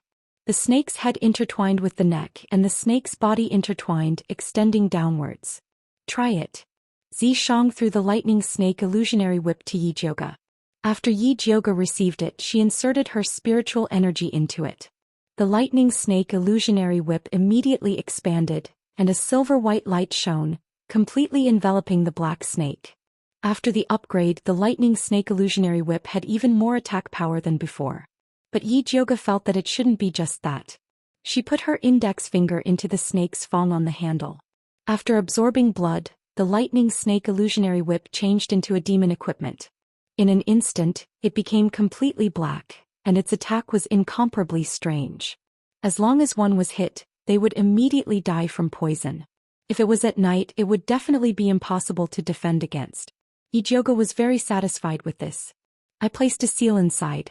If you encounter a situation where you have to risk your life, you can open this seal. Zishang told Yi Zhoge the method to remove the seal. Yi Zhoge carefully memorized it. This seal was made by Zishang using her own blood essence. It was definitely her life-saving weapon. Yi Zhoge adapted to the new function of the lightning snake illusionary whip, then wrapped it around his waist and left the alchemy room. Then he called Mother Qing over. Has there been any movement in the palace in the past few days? Did His Majesty give us any decree? Yijioga asked. I haven't heard of any movement in the palace. Mother Qing shook her head and cautiously asked Yijioga, Eldest Miss, what decree do you think His Majesty will give us? Nothing much. Yijioga didn't tell Mother Qing about changing back to her surname Yun. If the Gong family didn't handle this matter well, Mother Qing would definitely be very disappointed. Won't you know after asking Gong Shifan? At the same time, take a look at who the Spiritualist Alliance sent over. Zishang said beside Yijioga's ear. All right. Yijioga nodded. The Spiritualist Alliance was the main force to deal with the bloodthirsty ancestor. She had to carefully understand their strength. If they were all swindlers like Danyang sect, then she would have to consider whether or not to cooperate with them. The Spiritualist Alliance's special encampment in Shangjing was at 17 West Main Street. It wasn't very far. Yijioga stored the 3 goo worms and 200 yin pills that Junichen sent over. Then he sat in the carriage with Zishang and headed towards the Spiritualist Alliance's encampment. When they were about to get off the carriage, Yijioga said to Zishang, Same old method. Hide in the dark and act according to the situation. But Zishang refused. But Yijioga frowned. This guy was usually quite obedient. Why was he acting out today? No reason. Zishang directly got off the carriage and walked towards the gate. Wait for me. Yijioga quickly followed. Did this guy still remember his identity as a guard? Sorry, I forgot. Zishang quickly turned back into an obedient guard. He stood behind Yijioga without a sense of presence. Yijioga knocked on the door. The person who opened the door was a clever young man. When he heard that Yijioga was here to deliver pills to Master Gong, he said politely, Master Gong is at the martial arts field. This way, please. After saying that, he led the way. Yijioga followed the young man through the long corridor. After turning a corner, they arrived at the incomparably spacious martial arts field. At this moment, the martial arts field was filled with spiritualists. It should be the team that Gong Shifan was leading this time. These spiritualists were all advanced spiritualists. Among them, Yu Lingjun and Qiao Xiaohua stood in front of Yijioga. Seeing Yijioga walking over, Yu Lingjun's eyes immediately revealed a resentful light. She lowered her head and said a few words to a young girl beside her. The young girl looked up at Yijioga in surprise. She immediately revealed a mocking expression and touched her companion beside her. Just like that, the spiritualists at the scene quickly noticed Yijioga's appearance. Chapter 232. The spiritualists all revealed expressions of disgust, disdain, contempt, and wretchedness. It was easy to imagine that Yu Lingjun would definitely promote her sister's reputation among them. To these proud sons of heaven, a woman who became an old man's concubine was a lowly good. Even her sisters were lowly. Yijioga acted as if he did not see these malicious gazes, and only asked the young guard softly, Where is Master Gong? Please wait for a moment, I will go and call Master Gong. The young guard turned around and entered the house, leaving Yijioga standing there. I was wondering who it was, isn't this Miss Yi? What do you want today? Yu Lingjun crossed her arms in front of her chest and her attitude was sarcastic. I am here to give Master Gong goo worms and pills. Yijioga smiled and said sincerely to Yu Lingjun, I have to thank Miss Yu for the 3-star serene grass, or else I would not be able to successfully refine this poison-repellent pill. When Yu Lingjun heard this, her face immediately turned red. Because of the 3-star serene grass, she was severely reprimanded by her grandfather, saying that she was too willful and immature. The most despicable person was that Xianxia, who pretended to blame her for everything and wanted to apologize to her. Although she did not want this bitch to apologize, she did not mind humiliating her. She did not expect her grandfather to protect this little bitch, and instead blame her for not knowing the rules and bullying her elders. When Yu Lingjun thought of this, she glared at Yijioga with even more hatred and shouted angrily, Since that is the case, then quickly hand over the goo worms and pills. Hand them to you? Yijioga asked in surprise, could it be that Miss Yu is in charge of managing the supplies? Of course not. Before Yu Lingjun could speak, a young man with a long sword on his back said, Managing supplies is such an important matter, how can it be her turn? Bailey Moyun, what do you mean? Yu Lingjun looked fiercely at the young man. I mean it literally. Bailey Moyun looked at her as if she was not stupid enough to not understand human language, instantly angering Yu Lingjun half to death. Yi Jioga secretly sized up Bailey Moyun. He saw that Bailey Moyun had red lips, white teeth and a handsome appearance. His pair of peach blossom eyes made him look rather distinguished, and the way he spoke also seemed to infuriate people to death. The man standing next to him was dressed in black. He was tall and had long black eyebrows. He looked cold and arrogant. Sensing Yi Jioga's gaze, he glanced at her expressionlessly. These two were the only ones present who did not show any malice towards Yi Jioga. Looking at the long sword on Bailey Moyun's back, it was very likely that he was from the same sect as Gong Honglei. It seemed that Gong Honglei had spoken good words about him to them. Other than the two men, the other spiritualists were like Yu Lingjun. They were very disdainful of her. Yi Jioga lowered his eyelids. He already had a plan in mind. If you look down on me, you'll have a chance to cry. At this moment, Gong Shifan, who had received the news, walked out with Gong Honglei. He greeted Yi Jioga warmly. "Eldest miss, why are you free to come over? I'm here to give you pills and goo worms." Yi Jioga took out a wrapped box from his Qinkuan bag. "May I know how many goo worms there are in total?" Gong Shifan asked casually. Time was too tight. "I only managed to cultivate 3. Yi Jioga looked apologetic. In reality, Junichen had cultivated 13 of them, but she was not stupid enough to give them all to Gong Shifan. "There are only 3. How are we going to divide them? Aren't you making things difficult for Master Gong?" Yu Lingjun immediately questioned Yi Jioga loudly. "There's no need to divide them. These goo worms will automatically recognize me as their master." Yi Jioga spoke softly. He did not change because of Yu Lingjun's bad attitude. "These goo worms can actually recognize me as their master. They are indeed intelligent." Gong Shifan nodded in satisfaction. It was common knowledge that whether it was a weapon or a spirit beast, those that would automatically recognize their master were all of high quality. "How do these goo worms recognize me as their master?" Bailey Moyun looked at Yi Jioga with his peach blossom eyes. He did not seem to be interested in the goo worms. Instead, he seemed to be more interested in the beauty Yi Jioga. "Everyone take turns to put your finger into the box. Once the goo worm recognizes you as its master, it will automatically bite your index finger and sign a contract with you." Yi Jioga ignored Bailey Moyun's flirtatious look. She solemnly took out the wooden box containing the goo worm. There was a small hole at the top that could fit an index finger. TSK deliberately mystifying things. Yu Lingjun had a look of disdain. The other female spirit practitioners also looked like they were going to politely decline. They hated the worms to begin with. Now that they saw that they had to put their fingers into the box to let the worms suck their blood, they distanced themselves even further. As for Yi Jioga, who dared to play with worms, they despised her to the extreme. "I'll go first. How do we do it?" Bailey Moyun immediately responded. "Just put your finger in."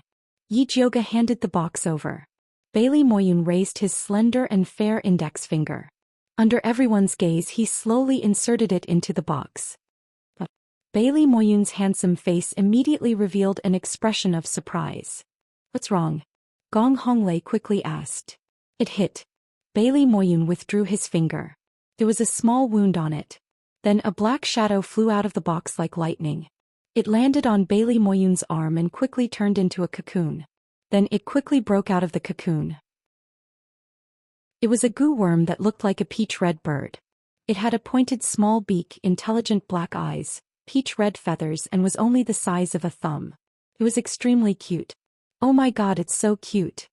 Those female spirit practitioners originally thought that goo worms were disgusting. They never expected it to be so cute. This was also the area that Yi Jioga requested Junichen to improve. The blood cloak Miao people only focused on power. Those goo worms were all ferocious. However, the team led by Gong Shifan was from a famous sect. Raising goo worms was a crooked way to them. If they had the appearance of Lil Red, Big Mouth and the rest, they would probably be abandoned after defeating Bloodthirsty sect. Thus, Yi Jioga requested Junichen to change the appearance of these 3 goo worms. It was fine if their power was low, but their appearance had to be acceptable. Now it seemed that the effect was very good. Immediately, there were 2 pretty and lively girls who could not help but tease the cute peach-red goo bird on Bailey Moyun's arm. The little goo bird also cooperated and chirped softly, looking even more adorable. "Young Master Bailey, give it a name." The female spirit practitioner called Lin Yanxi giggled. Bailey Moyun thought about it and quickly decided, Let's call it Little Peach. He was also very satisfied with this pink little bird goo. He did not know if it could detoxify the poison, but it was enough to pick up girls. Next. Yijioga saw the lively atmosphere and did not lose the opportunity to shout. Senior brother, go quickly. Yulingjun quickly pushed Xiao Xiaohua. If goo worms were all so cute, she wouldn't mind taking one as well. Chapter 233. Junior sister, watch me. Xiao Xiaohua said confidently. Although Yu Lingjun was a bit arrogant and not good-looking, he had to serve her well for the sake of the Lingyun ancestor. Go go. Yu Lingjun saw that Lin Yanxi, who was standing not far away, was also tempted and immediately became anxious. Lin Yanxi was a disciple of the Tianxiang sect. Those stinky men would definitely fight over the remaining 2 goo in order to please her. I'll do it. Xiao Xiaohua immediately squeezed in front of Yijioga. Yijioga handed over the box indifferently. Xiao Xiaohua also put his finger into the box, but was immediately bounced out. Sorry, you don't meet the requirements for the goo to recognize you as its owner. Next. Yijioga ignored Xiao Xiaohua's disappointed expression and immediately moved the box away. Wait. Xiao Xiaohua couldn't accept that he couldn't even subdue a goo. Just as he was about to argue with Yijioga, he was pushed away by a tall and thin young man. Before Xiao Xiaohua could speak, Yu Lingjun already shouted angrily, Wang Haoqiang, what are you trying to do? There are so many people behind and each one of them is as long-winded as you. When will the queue end? Wang Haoqiang glanced at Yu Lingjun with disdain. He looked so shabby and still had the face to make a fuss. Did he really think he was invincible because of the Lingyun ancestor's name? Their Qiqiao pavilion wasn't afraid of her spirit medicine sect. You don't even want this goo, you just want to use it to please someone. Yu Lingjun said hatefully. Tisk, it's none of your business who I want to please. Wang Haoqiang didn't hide his thoughts at all. He saw Bailey Moyun using a little goo bird to please the female spirit practitioner, and he was already jealous. Especially Lin Yanxi, who he admired, also loved the little goo bird, so he decided that he had to get one for himself. Please put your finger in. Yijioga acted as if he didn't hear their quarrel and said indifferently. Wang Haoqiang raised his index finger and stuck it in fiercely, constantly chanting in his heart, bite bite. In the end he flicked it even faster than Xiao Xiaohua. Sorry, you don't meet the rules for goo worms. Next, Yijioga said according to the book. Impossible. Is this bug stupid? It doesn't recognize me. Wang Haoqiang said in disbelief. Strength, this is strength. Bailey Moyun said with a grin, then used his elbow to poke the stern man's waist and said with a grin, Ali, you should also try. Ali Nangong Li, a core disciple of the Purple Cloud sect, was also Bailey Moyun's best friend. Next. This time, Yijioga directly walked in front of Nangong Li. Nangong Li frowned slightly. It was obvious that he did not want to participate. Just give it a try. Bailey Moyun incited from the side. Nangong Li was so annoyed by Bailey Moyun that he casually put his finger into the box. Did we hit the jackpot? Bailey Moyun was even more nervous than Nangong Li. Nangong Li nodded his head. He looked at Yijioga meaningfully but didn't say anything else. Quick, let's see what kind of goo worm you have. Bailey Moyun pulled Nangong Li's finger out. Another black shadow came out of the box and stood on Nangong Li's arm. It was a black eagle with blood-red eyes. The eagle, which was the size of a thumb, was both mighty and adorable, causing the female spiritualist to shriek. Yours is not bad too. Bailey Moyun exclaimed. However, he still liked his Xiaotao more. Nangong Li was originally worried that this goo worm would be very feminine, but he was relieved when he saw that it was an eagle. There's only one left. Yijioga raised the box high and asked, who else wants to try? Honglei, give it a try. Bailey Moyun pulled Gong Honglei over and forcefully pressed his finger into the box. Gong Honglei looked at Bailey Moyun helplessly. With so few goo worms, he didn't even want to participate in this matter. It hit the jackpot. Bailey Moyun shouted with great experience. The last goo worm transformed into a cocoon. It was a majestic green praying mantis. Pa, it suits you. Bailey Moyun couldn't help but laugh. Gong Honglei's character was reckless and unyielding, and he often acted like a mantis trying to stop a chariot. This goo worm was very suitable for him. It seems that when these goo worms form a contract, They also follow their master's will. Gong Shifan laughed. That's right. Pleasing the master is also a sign of submission. Yi Jioge took the opportunity to boast about how intelligent his gu worms were, so that Gong Shifan wouldn't think that he suffered a loss. 3 lousy worms, why would they recognize their master? It's obvious that you're secretly manipulating them. Wang Haoqiang ordered. The other failed candidates also responded. I was wondering why Master Gong was so protective of her. Turns out that he's so good at pleasing people. We're really inferior to him. Yu Lingjun said sarcastically. Many people agreed with her. These spiritualists came from various large sects, and they were dissatisfied with Gong Shifan, the leader who suppressed their own seniors. They didn't dare to say anything in the open, but they dared to agree in secret. Yi Jioge treated Yu Lingjuan's sarcasm as a dog's bark. This was Gong Shifan's territory, so it was not her turn to be in the limelight. In the end, before Gong Shifan could speak, a pleasant and clear voice sounded behind her. Spiritual objects belong to the capable. What right does a useless person have to question it? Who's there? Yu Lingjun widened her eyes and looked at Yi Jioge, but the figure of a beautiful man appeared in her eyes. His black eyebrows reached his temples, his black eyes were as bright as stars, his nose was high and he had a rosy and charming appearance. Just by standing there he gave off a domineering aura as if he was looking down on the world, as if the universe was in his hands. Yu Lingjuan's heart was beating faster. She had seen many handsome men in the Danyang sect, but compared to the person in front of her, they all paled in comparison. The world was dark and gloomy. It was as if he was the only bright light. When did such a devilishly handsome man appear? It was unbelievable that she didn't even notice it. There were many people who felt the same way as Yu Lingjun, and most of the female spiritualists stared at him. The male spiritualist was filled with hostility. They didn't even notice when this devilishly handsome man appeared. It was as if he suddenly appeared as soon as he spoke. What are you doing? Yi Jioge was most annoyed by Zishang's behavior, attracting bees and butterflies. Was he afraid that people didn't know he was handsome? Of course, I'm teaching these useless people how to be human. Zishang replied seriously. You're a demon teaching others how to be human. Don't you have any shame? Yi Jioge glared at Zishang fiercely and said in a low voice, Go down, don't cause trouble for me. Unfortunately, given the current situation, it was too late for Zishang to go down even if he wanted to, because Gong Shifan was already looking over. Chapter 234. The moment Zishang appeared, Gong Shifan already guessed that he was the famous expert in Alchemy City. He took a step forward and smiled at Yi Jioge. You must be Master Yun's guard, Yi Zi. Yes. Yi Jioge nodded helplessly.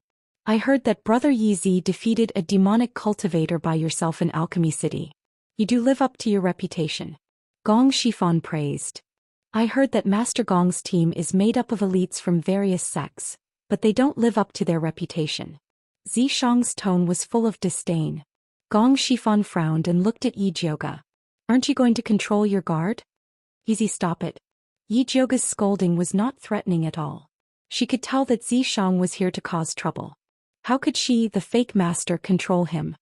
Miss, these people are too useless. Let's not waste time here. Zishang added fuel to the fire. Brother Yizi, be careful with your words. Gong Shifan's voice turned cold. Though he really wanted to rope this expert in, he couldn't pretend that he didn't hear such a merciless slap in the face. Brat, don't be too arrogant. If you're so good, let's fight. Wang Haoqiang shouted. Beat him to death. The others also shouted. But just you guys. Zishang smirked and said in disdain, Since you're looking for a fight, there's no need to take turns. Come at me together. Brat, how arrogant. Do you really think we can't do anything to you? Wang Haoqiang didn't have a bottom line either. He immediately called out, Everyone, let's go together and show him how powerful we are. Kill him.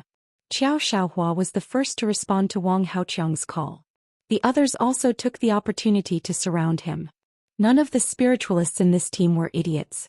Even when they were arrogant and prideful, they knew how to judge the situation. Everyone had heard about the battle in Alchemy City.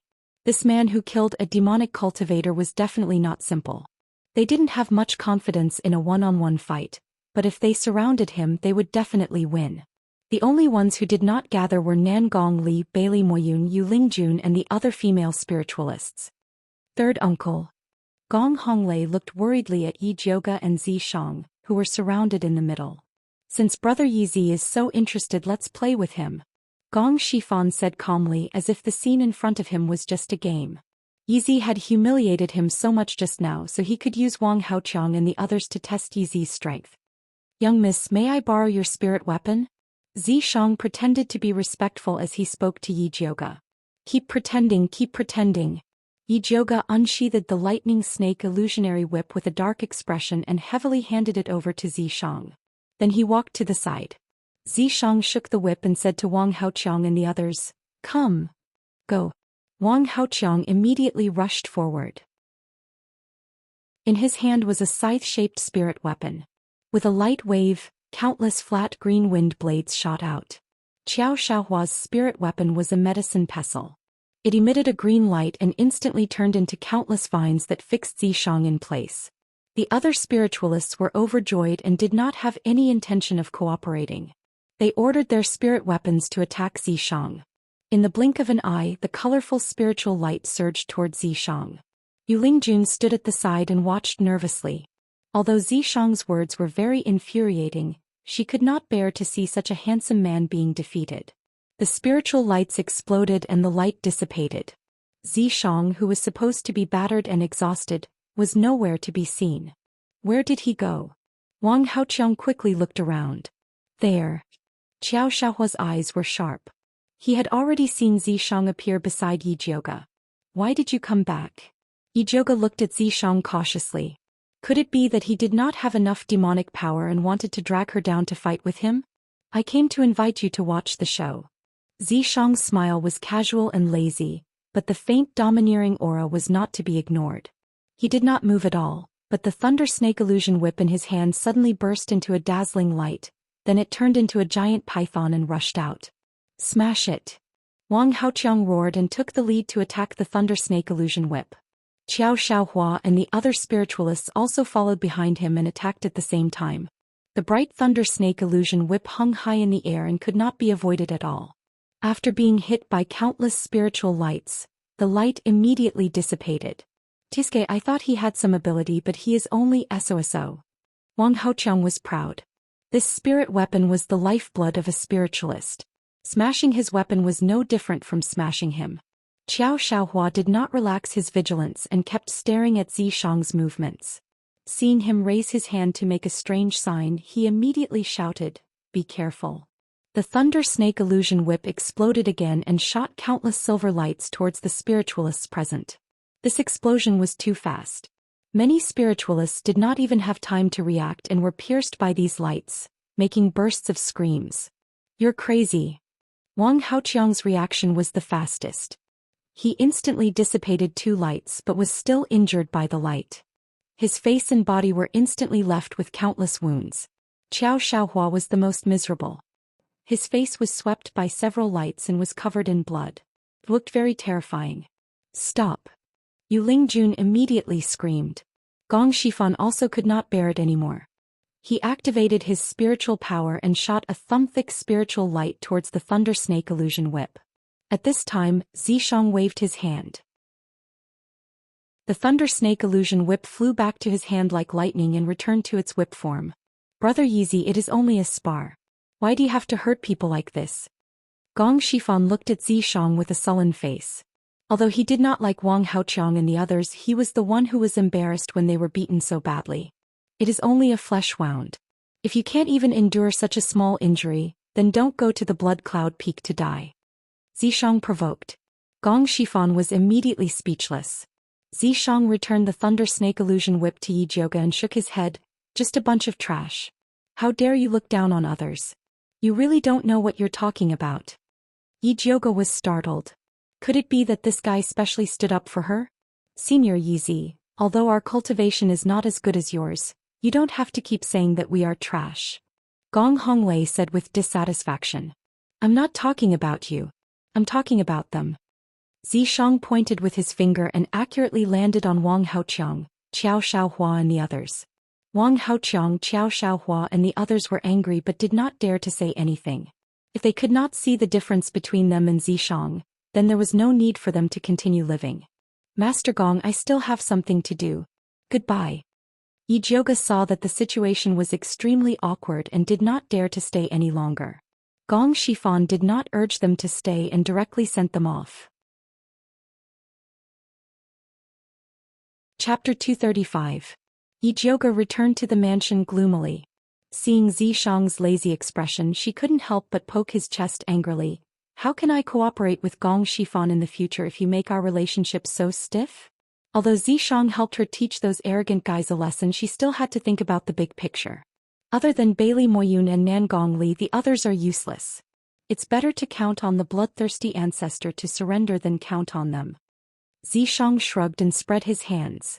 Alright, you're right. To be honest, Yi Jiuge didn't have much hope for Wang Haoqiang and the other spiritualists. I forgot to ask about the change of surname. Zishang blinked.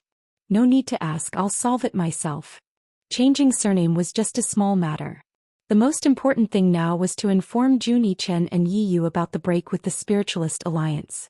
Jun Yichen and Yi Yu came quickly after receiving the news. Hearing about the break with the Spiritualist Alliance, Jun Yichen said expressionlessly, I never thought about counting on those useless people. Ever since he successfully refined the bloodthirsty ancestor's life essence, he was full of confidence in his revenge. He didn't need outsiders to participate. We have the same goal as the Spiritualist Alliance. There's no need to go against them. It's always good to have one more helper. Yi Yu's attitude was more conservative. That's right. That's why I want to send someone to go with Gong Shifan's team. The others will go with me to Blood Cloud Peak. Yi Jiuge had the same attitude as Yi Yu. No matter how weak the Spiritualist Alliance was, they had to make good use of them. Don't call me, I'm not going. Jun Yichen refused decisively. Young miss, I want to go with you. Yi Yu also quickly expressed. Yi Jiuge was in a dilemma. He couldn't send Zishang. Actually, there's no need for that. Don't you have 3 goo worms? Just summon them if there's any movement. Jun Yichen said indifferently. Use your life goo to summon them? Yi Jiuge's eyes brightened. Other than my life goo, there's also your mother goo. You can summon them too. Jun Yichen raised many batches of goo worms but only one mother goo. This mother goo's charm was unimaginable. It was even more powerful than his life goo. If you didn't mention it, I would have forgotten about it. Yi Jiuge suddenly realized. He opened the drawer and took out his specially made bag of spirit beasts. The bag was divided into 3 compartments. The leftmost one was the treasure-seeking scorpion couple, the middle one was the pink mother parasite, and the right one was the sleeping fat black rat. Yi Jiuge took out the pink goo bug from the cloth bag and saw that its fat lower body had started to turn into a cocoon. Only its round little head was still sticking out. As soon as they saw Yi Jiuge, they stretched out their necks and squeaked like little birds crying piteously for food. Master, I'm so hungry. Sorry, I forgot about you. Yi Jiuge apologized as he crushed the cherry pill and fed it to it. The pink goo worm ate 20 cherry pills with a blissful expression before it reluctantly formed a pink cocoon with its round belly. It evolved so quickly. Jun Yichen's eyes flashed with surprise. Is this good or bad? Yi Jiuge had never raised a goo worm before, so he couldn't really tell the situation in front of him. Of course it's good. The reason why mother parasites are hard to cultivate is because they develop very slowly and have a high mortality rate. Normally, mother parasites need at least 5 years to be able to evolve. Yours evolved in less than half a month. You must have fed it something good. Jun Yichen looked at Yi Jiuge with an accusatory gaze. It was as if Yi Jiuge had secretly left something good for the mother parasite. You saw it just now. I just fed it some cherry pills. Yi Jiuge said innocently. Actually, she had already guessed that the pink mother goo's evolution was related to the fat black rat. The treasure-seeking scorpion thought that the bag was too small and wanted to bring its wife to a more comfortable place. However, the female scorpion said that living in the bag was very comfortable and that her internal injuries were much better. This bag was made of the most common cotton cloth, and there was nothing special about it. The only thing special about this place was the fat black rat that was in deep sleep. However, there was no need to tell Jun Yichen about this. This purebred goo baby's life goal was to revive the blood cloak Miao tribe's glory. If he knew that the fat black rat could promote the evolution of goo worms, he would do anything to snatch it. You must have added something to it." Although Zhou Xian was dissatisfied, he only grumbled and did not ask further. In his mind, Yi Jiuge was the world's #1 alchemist. It was not surprising that he could refine anything good. The mother parasite was his goo worm. It was normal to take care of it first. When will this little mother parasite complete its evolution? Yi Jiuge asked as he put the mother parasite's pink cocoon back into the bag. That's hard to say. It depends on its situation. Zhou Xian did not dare to make a conclusion about the goo worms that Yi Jiuge raised. If that's the case, I can only rely on you to summon the 3 goo worms. However, be careful when you summon them. Don't let anyone find out. Yi Jiuge warned. It was immoral to privately control other people's goo worms. If Bailey Moyun and the rest knew about it, they would immediately abandon the 3 goo worms. Do I need you to tell me that? Zhou Xian naturally knew that the goo worms that were sold could not be summoned randomly. Unless he had no other choice, he would not use this method. Hurry up and prepare. We'll leave in 3 days. Yi Jiuge said. All right. Yi Yu and Zhou Xian nodded at the same time. They had been looking forward to this day. Blood Cloud Peak. Bloodthirsty ancestor called Skinny Monkey over and threw him a letter. Take a look. Yes. Skinny Monkey carefully opened the letter and quickly skimmed through it. This letter recorded the Spiritualist Alliance's every move in detail. It included the name list of their members, their respective sects, the time of departure, and even the pills and goo worms that Yi Jiuge sent. There was even a name written in red: Yizi. Killing Xiong Yunhu in one move in Alchemy City after he consumed the blood pearl showed that his strength was unfathomable. He could not be ignored. What do you think? Bloodthirsty ancestor closed his eyes and asked casually. This Gong Shifan has a high cultivation. Together with Yizi, I'm afraid they won't be easy to deal with. Skinny Monkey nervously replied. Actually, it wasn't just difficult to deal with. It was practically impossible to defend against. Skinny Monkey originally thought that with the mountain guarding formation, even if the Spiritualist Alliance attacked, they would not be able to return. He didn't expect them to have such a clear understanding of the mountain guarding formation and even prepared pills and goo worms. If the mountain guarding formation was broken, no one would be able to resist. At the very least, he had already begun to ponder how to escape with Yi Yunji if the mountain guarding formation could not hold. In the end, Bloodthirsty sect was only a force established by Bloodthirsty ancestor alone. The disciples in the sect were uneven, and no one would risk their lives for the ancestor. Chapter 236. You don't need to worry about this. I have a way to deal with it. Tell the people to keep an eye on the protective formation.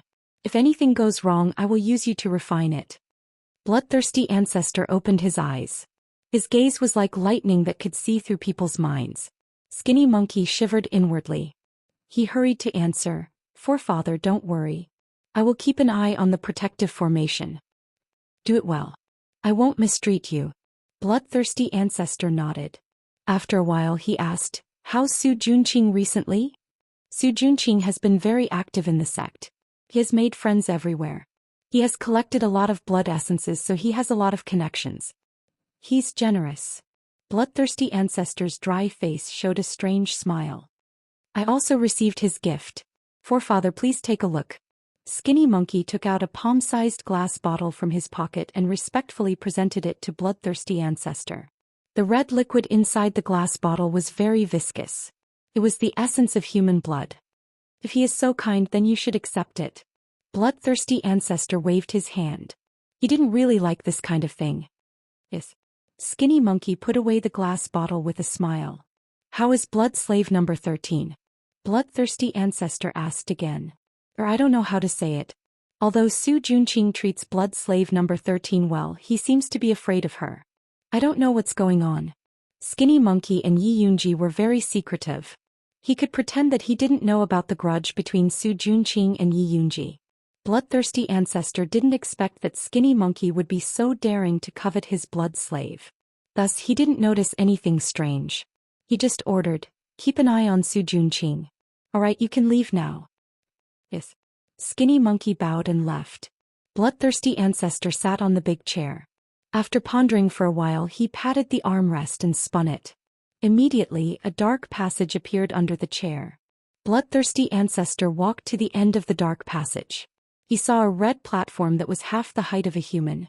A skull as white as jade was placed on it. The top of the skull was lifted. There was a faint bloodstain on it. It was obvious that it was used often. Forefather Bloodthirsty bit his finger and squeezed some blood onto his skull. The eyes of the skull immediately flickered with 2 balls of fire, and a ball of light shot out from the top of the skull, hitting the opposite wall. In the light, a little boy wearing a black robe appeared. He looked to be about 5 or 6 years old. He looked quite cute, but his pair of dangling tips looked very arrogant. He looked very comical sitting on a red chair that was 3 times bigger than him. "Greetings, Elder Chiu." Forefather Bloodthirsty bowed respectfully to the boy. "What business do you have with me?" the little boy asked impatiently. "Elder Chiu, the people from the Spiritualist Alliance somehow heard that our bloodthirsty sect is cultivating blood lotuses. They've sent a small team to snatch them. I'm afraid that I'll delay Elder Chiu's business, so I came to report." Bloodthirsty Forefather didn't dare to say that he had plotted against the City Lord of Alchemy City to attract this attack. Instead, he pushed all the blame onto the Spiritualist Alliance. F***ck, those guys from the Spiritualist Alliance actually dared to covet my blood lotus. They are courting death. The little boy immediately flew into a rage and slammed the chair he was sitting on. He wanted nothing more than to rush out and kill the Spiritualist Alliance. "I've had a problem with my cultivation recently. The Spiritualist Alliance is coming at me fiercely, and I'm afraid I can't stop them. Please help me, Elder Chiu," Bloodthirsty Forefather cried. He was just trying to coax Cho Senator. He hadn't been able to finish his cultivation perfectly last time, but it didn't affect him too much. Fighting the Spiritualist Alliance wasn't a problem. However, he had always been a sly old fox, so he naturally had to find help for such a difficult task. "No problem, I'll send someone to help right now. When the time comes, we'll capture the Spiritualist Alliance in one fell swoop. They'll be perfect fertilizer for my blood lotus," the little boy shouted arrogantly. "Then I'll wait for the envoy's arrival." Bloodthirsty Forefather was extremely excited and moved to tears. "Just you wait. They'll be here in 2 days at the latest." The little boy waved his hand and the image immediately disappeared.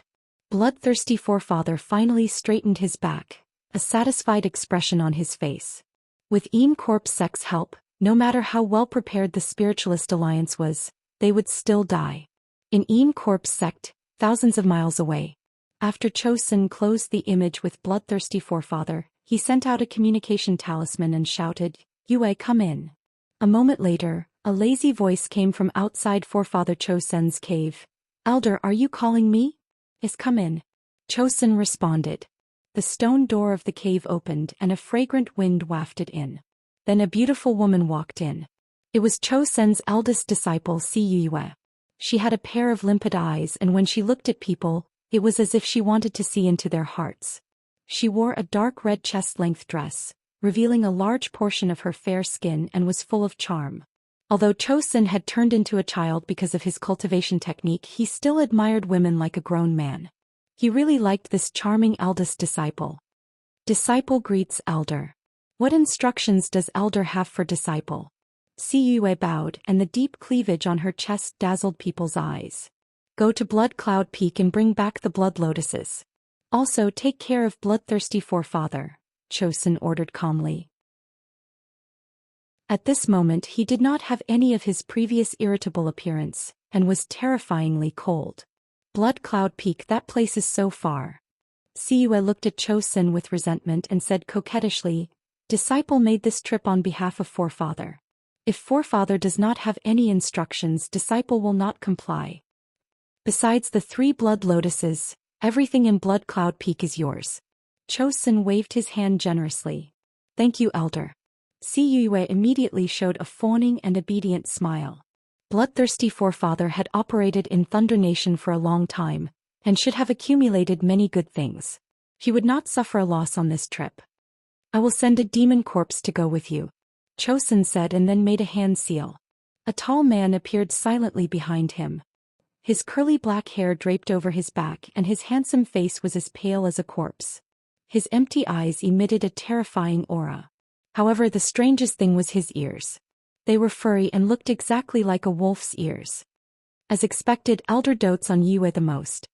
Yue looked at the demon corpse and was extremely satisfied with this mission. It was as if she was taking good things for free. Make sure to clean up the scene and do not leave any evidence. Chosun took out a token carved from white bones and threw it to Yue. Yue quickly caught the token to control the demon corpse and said respectfully, "Rest assured, Elder. Disciple will definitely complete the mission." "Right, go." Chosun waved his hand indifferently. Yue left with the demon corpse. Chapter 237. Inside Blood Cloud Peak. After Bloodthirsty Ancestor received Elder Chosun's promise, he spread this news throughout the sect. The Bloodthirsty sect disciples were in an uproar. They never knew that Bloodthirsty Ancestor was related to the Corpse sect. That was one of the 5 great sects of the Demon sect, famous for their control of corpses. Compared to the Een Corpse sect, the Thunder Country's spiritualist alliance was nothing. After this news came out, the entire Bloodthirsty sect felt honored. The previously shaken morale quickly stabilized. Everyone rubbed their fists, wanting to perform well in front of the Corpse sect elders. Su Junqing was also very excited when he heard this news. These large sects usually only operated in Great Spirit City. It was almost impossible to see them in a small place like Thunder Country. He did not think that Bloodthirsty sect would be able to get in touch with them. If he could use Bloodthirsty sect as a springboard to enter the Corpse sect, he would soar. At that time it would not be difficult to become a spirit master or even a spirit king, let alone a spirit master. When he was successful, the Dongfeng family, Spirit Alliance and Bloodthirsty Ancestor would all kneel at his feet and beg for mercy. When Su Junqing thought of Bloodthirsty Ancestor, it was like a bucket of cold water was poured over his heart. It was already good that Bloodthirsty Ancestor would spare his life. It was impossible for him to recommend him into the Corpse sect. No, he had to think of a way to seize this opportunity. He heard that the helper sent by the Corpse sect was a woman. If he planned it well, he might have some hope. 2 days later, Blood Cloud Peak was very lively. The hall was decorated and filled with good food and wine. The blood slaves, who usually wore revealing red muslin, all changed into simple and conservative blue cotton dresses to act as maids. The other Bloodthirsty sect disciples were ordered to rest in their own rooms to avoid offending the nobles of the Corpse sect. Bloodthirsty Ancestor brought Skinny Monkey and other trusted subordinates to the hall with Yue. "Lady Emissary, the banquet is ready. We are just waiting for you to take a seat. Our place is simple.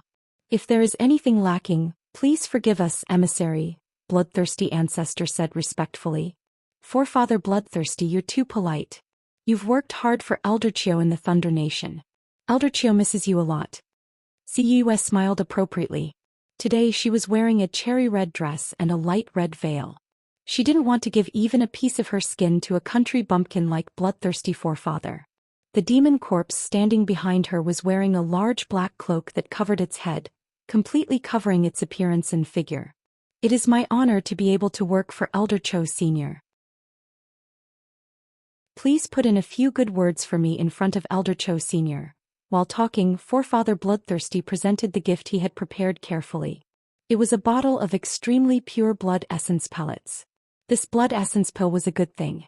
It could nourish one's essence chi and speed up one's cultivation speed. It also had an additional effect on demonic cultivation techniques. Even Yue rarely saw such a good thing. "You're too kind, Patriarch." Yue accepted it without hesitation.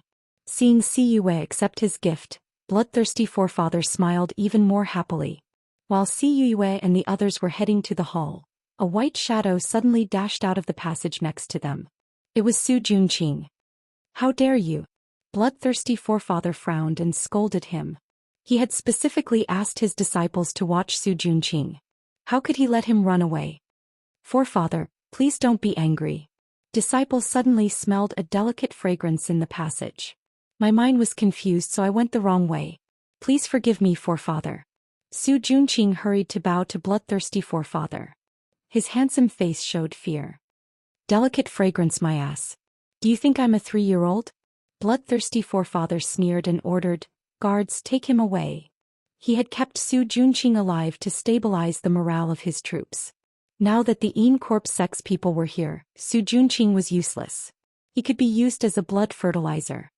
Brother Su, do you want to walk by yourself or do you want us to hold you down? The thin monkey-like man smiled and walked forward. Forefather, I was attracted by the fragrance. Su Junqing acted as if he didn't know that a disaster was about to befall him. He explained to bloodthirsty forefather with a serious face. I've never smelled such a mesmerizing fragrance in my life. That woman must be a goddess. If I can see her, I'm willing to die. What nonsense are you talking about? Take him away. Bloodthirsty forefather didn't want to listen to Su Junqing's nonsense. The thin monkey-like man and the others dashed towards Su Junqing like wolves and tigers. They wanted to drag him away. At this moment, Si Yue, who had been silent all this time, suddenly opened her mouth. So, the thin monkey-like man's heart sank. He hurried to look at bloodthirsty forefather. Great messenger, my disciple had an accident while cultivating. His mind is muddled. If he offended you, please forgive him, bloodthirsty forefather hurried to explain to Si Yue. Really? I think your disciple isn't bad. Si Yue's ambiguous eyes fell on Su Junqing. Su Junqing was wearing a white robe with wide sleeves. He was tall and elegant and his eyes were full of love. He smiled before he said anything, which was unforgettable. Especially when he was set off by the ugly disciples of bloodthirsty sect, he was like the rising sun. He was the type that Si Yue liked the most. If Great Messenger is interested, I will definitely arrange a better one for you. Bloodthirsty forefather felt that something was wrong when he saw Si Yue's eyes, but he still wanted to save him. This Su Junqing was too cunning. He wasn't on the same side as him. If he really made a connection with Si Yue, it wouldn't be good for him. No need. It's him. Si Yue looked at bloodthirsty forefather and said with a faint smile, Forefather, are you reluctant? What are you talking about? Forget about a disciple. If Great Messenger wants my bloodthirsty sect, I will give it to you with both hands. Bloodthirsty forefather pretended to laugh heartily. He still needed to rely on Si Yue to deal with the people of the Spiritualist Alliance. How could he fall out with Su Junqing? Skinny Monkey watched anxiously from the side and wanted to stab Su Junqing. However, he also knew that it was impossible to play tricks in front of the Een Corp sect messenger, so he immediately changed his attitude. He helped Su Junqing pat the non-existent dirt off his body and said with a flattering smile, Brother Su, please don't take it to heart if I offended you just now. Big brother Skinny Monkey is too polite. Su Junqing gently smiled at Skinny Monkey and then shyly stood next to Si Yue. He said meekly and gratefully, Thank you, Great Messenger, for helping me out. What's the use of just saying thanks? Don't you have anything to say? Si Yue narrowed her eyes. Her slender, white, jade-like fingers lightly pinched Su Junqing's chin. Her pinky finger even touched his Adam's apple ambiguously. Her teasing method was very experienced. Chapter 238. Su Junqing just smiled shyly, looking like a virgin who didn't understand love. He knew very well that Si Yue, a demon who had killed countless men, liked men who were young on the top and brave on the bottom. Although he had successfully attracted Si Yue's attention, he still had to perform tonight to get close to her. Si Yue's heart itched from Su Junqing's teasing. She was no longer in the mood to deal with Ancestor Bloodthirsty. After drinking a few glasses of wine at the banquet, she took Su Junqing to rest with the excuse that she was tired from the journey. Ancestor Bloodthirsty watched Si Yue and Su Junqing leave, his eyes darkening. He dismissed the blood slave and the other disciples, leaving only Skinny Monkey behind. You'll have to work hard tonight. Keep an eye on Su Junqing. When they're done, find a chance to kill him. Ancestor Bloodthirsty did not dare to openly oppose Si Yue, but if he could kill Su Junqing in private, he believed that Si Yue would not turn against him. This subordinate understands. Skinny Monkey nodded quickly. He had been worried that the ancestor would let Su Junqing go, but now he was relieved. Be careful. Don't let Si Yue find out, Ancestor Bloodthirsty warned. Although Skinny Monkey's hiding skills were very good, there was no guarantee that nothing would go wrong. This subordinate understands. Skinny Monkey bowed, then left the hall and entered the secret passage. He quietly came to the room prepared for Si Yue. He could only hear the sounds of moaning coming from inside. In just a short while, Si Yue and Su Junqing had already done it. Su Junqing dared to seduce Si Yue because he was confident in his skills in bed. When he was cultivating the bewitching art, he had also cultivated a special technique called the Golden Spear Unfalling Attack. This technique could keep his yang energy from leaking even if he slept with 10 women in one night. This way he would not have to worry about being sucked dry. Su Junqing used all his skills to deal with Si Yue, checking her body from top to bottom. Si Yue had only thought of Su Junqing as a pastime. She did not expect his skills to be so good. His nimble lips and hot hands made her confused. Her body was on fire and she could not stop. Skinny Monkey squatted in the secret room, listening to the silver sound surf. This sound that could make a person's blood boil had no effect on him. All he could think of was how to kill Su Junqing. Skinny Monkey waited quietly. He didn't expect Su Junqing to be so brave. After working for an entire night, he didn't show any signs of fatigue. Furthermore, his tricks were endless, tormenting Si Yue to the point where she was hovering between life and death. In the end, she had to beg for her husband's mercy in a hoarse voice. With Si Yue's status, Su Junqing was only qualified to carry her shoes. Who would have thought that she would actually call Su Junqing husband? Although it was only in bed, from her sweet and seductive voice, it was obvious that she had been conquered by Su Junqing's skills in bed. This was not good. If Si Yue really took Su Junqing under her skirt, she might bring him back to the Immerse sect.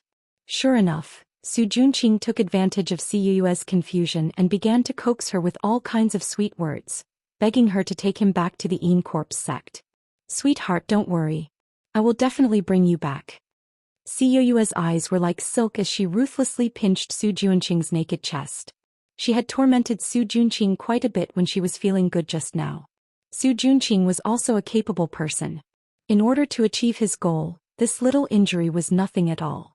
He sorrowfully talked about his situation in the bloodthirsty sect and finally sighed. The bloodthirsty ancestor has already decided to kill me. Even you might not be able to protect me here. Hearing this, Si Yue's pretty face instantly became angry. She shouted, "He dares." Su Junqing was a rare beauty. Before she was tired of playing with him, no one should even think about touching him.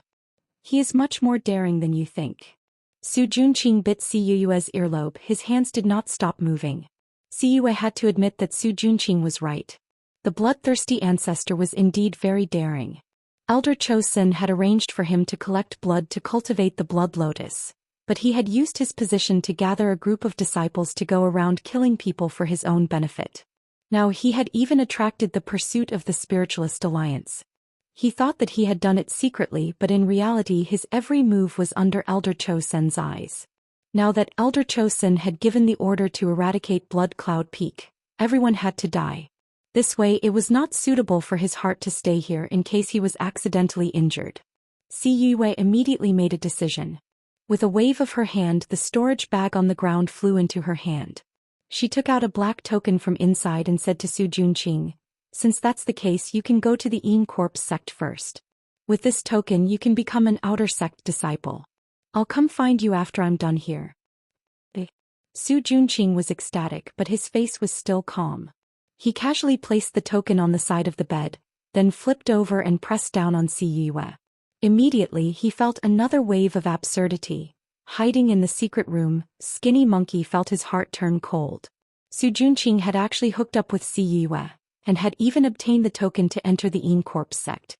How could a deranged beast like him be so lucky? Was it because he was handsome and good in bed? The Si Yue was also a slut. She had been so easily conquered by Su Junqing. Sooner or later she would be killed by Su Junqing. Skinny Monkey's heart was filled with hatred, but he knew that he could not kill Su Junqing here. Right now Su Junqing had reached the sky in one step, but the most dangerous one was Yi Yunji. He had to think of a way to save her. Not far from the secret room was Su Junqing's cave. On the simple and crude stone table, the lit candle had already left a thick layer of wax on the table. Yi Yunji was restlessly pacing back and forth in the cave. From time to time she would look at the door of the cave. Su Junqing had not returned for the whole night and she did not know what had happened. Of course she was not worried about Su Junqing's safety, but worried that Su Junqing would break away from her plan. Since the old ancestor had bestowed her to Su Junqing, she had been inciting Su Junqing to go against the old ancestor. She could see that Su Junqing really wanted to do something. She had been patiently waiting for the day Su Junqing would destroy himself. But last night Su Junqing suddenly left without a word. She did not know what he was going to do, which made her feel very uneasy. Just when Yi Yunji was burning with anxiety, the door of the cave finally opened. Chapter 239. Su Junqing. Yi Yunji thought it was Su Junqing. She didn't expect it to be Skinny Monkey. She looked at the anxious Skinny Monkey and asked in surprise, "Brother Skinny Monkey, why are you here?" "Come with me, I'll explain later." Skinny Monkey rushed up and wanted to take Yi Yunji away. "Where are you taking me?" Yi Yunji avoided him and asked with a frown. Su Junqing got close to Yin Corp's sex emissary Si Yue. He will become Yin Corp's sex disciple soon. Skinny Monkey hurriedly told her what happened. Yi Yunji's beautiful face became extremely pale. Her body shook and she couldn't help but take 2 steps back. Her lower back hit the table, but she didn't feel anything. Why was it like this? How could it be like this? She endured the humiliation and tried her best to send him to hell, but he easily went to heaven and left her struggling in the swamp. She couldn't accept it, she really couldn't. "Yunji, Su Junqing doesn't even care about the bloodthirsty ancestor. I'm afraid he will harm you. You should leave first." Skinny Monkey couldn't think of any way to protect Yi Yunji, so he could only send her away. "Where can I go?" Yi Yunji smiled sadly. She still had the bloodthirsty ancestor's blood soul flower on her. If she left the blood cloud mountain, the bloodthirsty ancestor would know immediately. If she was caught, she would die even more miserably. "I have a way to temporarily seal the blood soul flower. Now the people from the Spiritualist Alliance are rushing over here. If you go to them, they won't make things difficult for you." This was the escape route that Skinny Monkey had thought of for Yi Yunji. Yi Yunji was a blood slave, not an evil cultivator. She was a pitiful person who was harmed by the bloodthirsty sect. The Spiritualist Alliance was known for their righteousness, so they wouldn't trouble a pitiful girl. "What about you?" Yi Yunji looked up at Skinny Monkey. What he did was the same as betraying the bloodthirsty ancestor. The Spiritualist Alliance wouldn't believe an evil cultivator like him. If he didn't please both sides, he would die. "Don't worry about me. I have a way to escape. You just need to live well." Skinny Monkey grinned. Unlike his usual fawning, flattery and hypocrisy, this smile came from the bottom of his heart. It made his slightly ugly face look much more pleasing to the eye. "What can you do?" Yi Yunji murmured. She had stayed in the Blood Cloud Peak for a long time, so she naturally knew what the Skinny Monkey was capable of. He had risked his life to save her. Yi Yunji knew that Shouho liked her, but she didn't expect that he would be willing to die for her. Yi Yunji suddenly felt a little ashamed when she thought of how she had been using Skinny Monkey's feelings to save her own life. She couldn't afford to owe him anything. Moreover, she understood Forefather Bloodthirsty's tricks. Even if Skinny Monkey risked his life to save her, he couldn't send her out safely. Since that was the case, there was no need to drag him down with her. Thinking of this, Yi Yunji's eyes turned red. She said with a sad expression, "Brother Skinny Monkey, you don't have to be so nice to me. In fact, I've been using you." "I'm not a good person." Unexpectedly, Skinny Monkey interrupted her abruptly and said matter-of-factly, "You have no one to rely on here. How can you survive if you don't make use of others? Alright, let's not talk anymore. Right now, Forefather is focused on Si Yue. He doesn't have time for us. Let's go." Skinny Monkey urged Yi Yunji again. Yi Yunji stared blankly at Skinny Monkey then nodded and stood up. Skinny Monkey immediately went to open the stone door, but a sharp pain came from his neck. His eyes rolled back and he fell to the ground with a thud. Yi Yunji's hand flashed and she quickly sealed several of Skinny Monkey-like's major acupuncture points. She murmured, "Brother Skinny Monkey, I'm sorry." After that she quietly sent Skinny Monkey out, then returned to the cave room. She even fetched a basin of water and carefully groomed herself. Then she combed her long black hair into a snake bun, which was Su Junqing's favorite hairstyle. Then she quietly sat by the table waiting for Su Junqing to come back. She wanted to completely end things with him. After the time it took to drink a cup of tea, the door opened again. Su Junqing walked in with weak steps, and he immediately saw Yi Yunji waiting for him by the table. The candlelight flickered in the room, illuminating Yi Yunji's soft and beautiful face. "You're back." Yi Yunji softly called out, then walked towards Su Junqing. Su Juanqing's expression was a little startled. He couldn't help but recall the time when he and Yi Yunji got married. She always waited for him to come back before she was willing to sleep. His cold heart was a little shaken. In fact, when Su Juanqing seduced Yi Yunji, he was a little bit sincere. Otherwise, he wouldn't have married her in the Zhuangzi and made her pregnant. When he annihilated the Yi family, he also hesitated, but when he thought of the bloodthirsty ancestors' methods, he had to do it. In the end, it was the bloodthirsty ancestors' fault.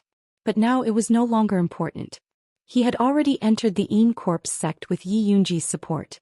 In the future, when he succeeded in his cultivation, he would definitely use the bloodthirsty ancestors' head to beg for Yi Yunji's forgiveness.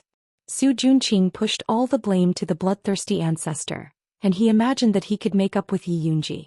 He even opened his arms, ready to embrace Yi Yunji. At this time, Yi Yunji's eyes flashed with a sharp light, and the spirit power that she had been accumulating for a long time suddenly erupted. Her right hand glowed with a gray spirit light that reached her fingers. Her short red nails suddenly expanded, and like 5 sharp knives, they stabbed into Su Juanqing's chest. Yi Yunji came from a family of assassins after all. She was determined to hit this close to her.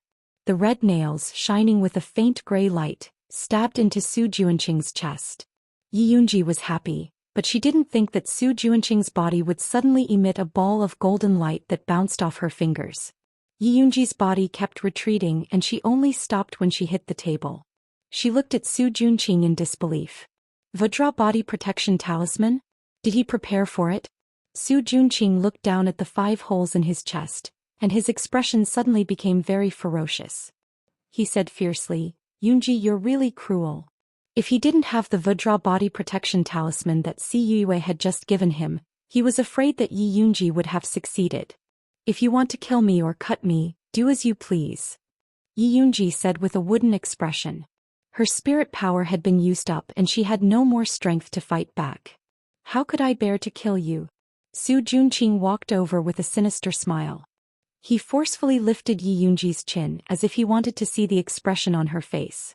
Yi Yunji closed her eyes. She didn't want to see Su Juanqing's savage expression. She thought sorrowfully, this is all fate. She was destined to be deceived and betrayed by Su Juanqing.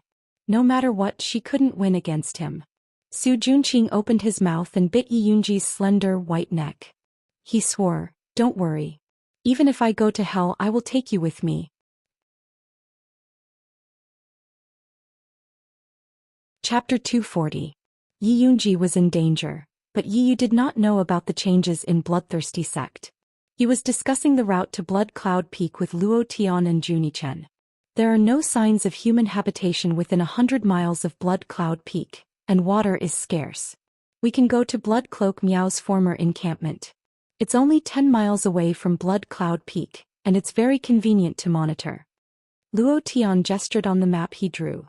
Will Bloodthirsty sect send people to monitor that place? Yi was slightly worried. That place is already in ruins, they won't waste manpower to monitor it. Junichen said coldly. It would be better if there was someone he could use it to sacrifice his natal gu. Alright, let's go take a look. Yi Jioga was not familiar with Blood Cloud Peak, and could only trust Junichen and Luo Tian. Missy, should we inform the Spiritualist Alliance? Yi felt it was more prudent. No need. Yi Jioga saw Yi Yu's disapproving expression and explained, there is a spy in the Spiritualist Alliance. Telling them is the same as telling Bloodthirsty Ancestor. There is a spy in the Spiritualist Alliance, who is it? Yi Yu was surprised. I don't know. Yi Jioga shook his head and helplessly pointed at Zishang, who was sitting on a chair eating a cherry pill, and said, this guy refuses to say. Yi Yu secretly glanced at Zishang. He could not figure out the background of this expert guard who suddenly appeared. She was so beautiful, but her presence was extremely low. Basically, if he did not speak, people would unconsciously ignore his existence. Just this point alone made Yi Yu, who walked in the shadows, feel afraid. Anyway, it's not the few with goo worms. Zishang mercifully rewarded them. What's the difference between saying and not saying? Yi Jioga rolled his eyes. Gong Shifan had 15 subordinates, excluding the 3 with goo worms. There were 12 people left. How could they guess with such a large range? Who cares who the spy is as long as we don't have one here? Jun Yichen said straightforwardly. Yes, since we know they have a spy, we might be able to make use of it. Luo Tian also quickly thought of various countermeasures. We'll talk about it later. Let's set off first and try to reach your encampment in 3 days. Yi Jioge immediately made the decision. They had long made their preparations. That afternoon they traveled swiftly all the way. Finally 3 days later they successfully arrived at the blood-clothed Miao people's encampment. The valley in front of him was a mess. The trees were withered and there were no traces of people living here. Junichen and Luo Tian stood high up on the hillside, staring blankly at everything in front of them. Their minds flashed back to that bloody night. The people of bloodthirsty sect rushed in crazily, killing everyone they saw, regardless of whether they were men or women, old or young. In the end, it was the old patriarch who sacrificed himself to carve out a path of blood for them. Are they all right? Yi Jioge softly asked Yu. What if Junichen and Luo Tian were heartbroken and went to Blood Cloud Peak to fight Ancestor Bloodthirsty? They'll be fine. Yu shook his head. He and Junichen were in a similar situation. They were also exterminated by the Bloodthirsty sect and they also wanted to take revenge. This was also the reason why Junichen was willing to accept Yu even though he hated martial artists. You don't have to worry too much. Since we're already here, we'll definitely save your sister. Yi Jioge patted Yu's shoulder comfortingly. Yu nodded heavily. He had already endured for so long, he was not in a hurry. At this moment, the atmosphere was filled with sadness and determination. However, there was a voice that spoiled the mood. This sovereign is hungry. Didn't you just eat half a bottle of cherry pills? Why are you so hungry so quickly? Are you a pig? Yi Jioge glared at Zishang unhappily. Before leaving Shangjing, she was forced by Zishang to refine a few cauldrons of cherry pills. The refined pills were directly stored in a pot. Zishang would chew noisily when he had nothing to do, and he still had the cheek to say he was hungry. A pig will not help you fight, Zishang said very seriously. Yes. You're a pig that knows how to fight. Yi Jioge was no longer in the mood to comfort Junichen and the others after being disturbed by Zishang. He called out, "It's getting late. Let's find a place to rest." This way. Junichen quickly calmed down and led Yi Jioge and the others into a remote cave. After a few turns they finally arrived at a spacious cave room. The stone walls of the cave room were filled with densely packed holes, and there was a small dry pond beside it. It looked rather desolate. This is our clan's sacred ground. Junichen looked sadly at the holes in the stone wall. It used to be filled with goo seeds. After Bloodthirsty sect broke through, the clan leader killed all the goo seeds. The pond beside it was used to baptize newborns and plant goo seeds. This place was very hidden. Bloodthirsty sect's people did not discover it. It was absolutely safe. I see. After Yi Jioge accompanied Junichen for a while, she took out the prepared rations and told everyone to rest. As they ate, they discussed the next step of the plan. I want to go to Bloodthirsty sect to check it out tonight. It would be best if I can find out where the formation eye of their protective formation is, Yi Jioge said seriously. Bloodthirsty sect's protective formation was very powerful.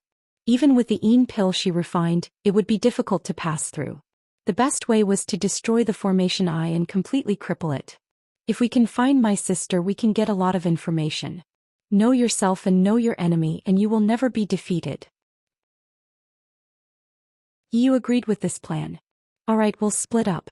Yizi and I will go find the formation eye, you guys go find Sister Yu. Yi Jioge quickly decided on the plan. Yu, Luo Tian and Junichen all agreed. Zishang ate the cherry pill without a care. It was midnight and everything was quiet except for the sounds of insects and frogs. Yi Jioge and the others left the Blood Cloak Miao's sacred ground and silently made their way to Blood Cloud Peak. Blood Cloud Peak was covered in a faint red mist in the night. Although the protective formation was not activated, defensive formations were everywhere. Especially after Bloodthirsty sect's ancestor killed the Blood Cloak Miao's people, he collected many poisonous snakes and insects to strengthen his defense. Many dangers were hidden under the seemingly ordinary grass. However, with Junichen and Luo Tian here, they were not a threat. Yi Jioge and the others carefully avoided the patrolling disciples and finally reached the foot of Blood Cloud Peak. Bloodthirsty sect's ancestor penetrated the entire Blood Cloud Peak and set up countless caves as the base of Bloodthirsty sect. The leftmost area was where the disciples rested and cultivated. In the middle was the 100-flower palace where bloodthirsty Sek's ancestor had fun. The rightmost area was where bloodthirsty Sek's ancestor rested, which was also bloodthirsty Sek's forbidden area. According to the information from bloodthirsty Sek's ancestor's blood, Zhou Xian told Yi Jiuge with certainty, the formation eye of the protective formation is in the forbidden area on the right. Chapter 241. Alright, Yizi and I will go to the right. You guys go to the middle. Once we succeed, retreat. Call for help if we encounter danger, Yi Jiuge said to Yi Yu. All right. Yi Yu nodded. His body flickered with a gray light and he hid in the shadows. Zhou Xian's body also emitted a black shadow made of tiny goo worms. After it covered his body, it spread to Luo Tian. The three of them disappeared. Give me an invisibility talisman. Yi Jiuge turned to Zishang. Zishang directly drew an invisibility talisman on Yi Jiuge. This talisman could not deal with experts like bloodthirsty ancestor, but it was enough to fool ordinary disciples. After Yi Jiuge and Zishang concealed themselves, they walked along the dark tunnel to the right. Bloodthirsty sect probably did not expect someone to be so daring as to sneak into their lair, so they were very relaxed. Yi Jiuge and Zishang only met 2 patrol teams along the way. None of them noticed Yi Jiuge and Zishang, who had passed by them in a stealthy manner as they yawned. The 2 arrived at the forbidden area without a hitch. Trespassers will die.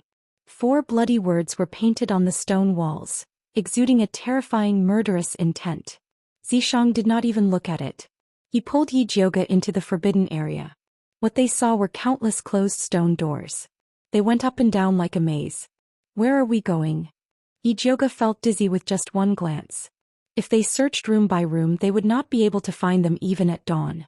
Bloodthirsty sect's guard was lax, but they would find them sooner or later.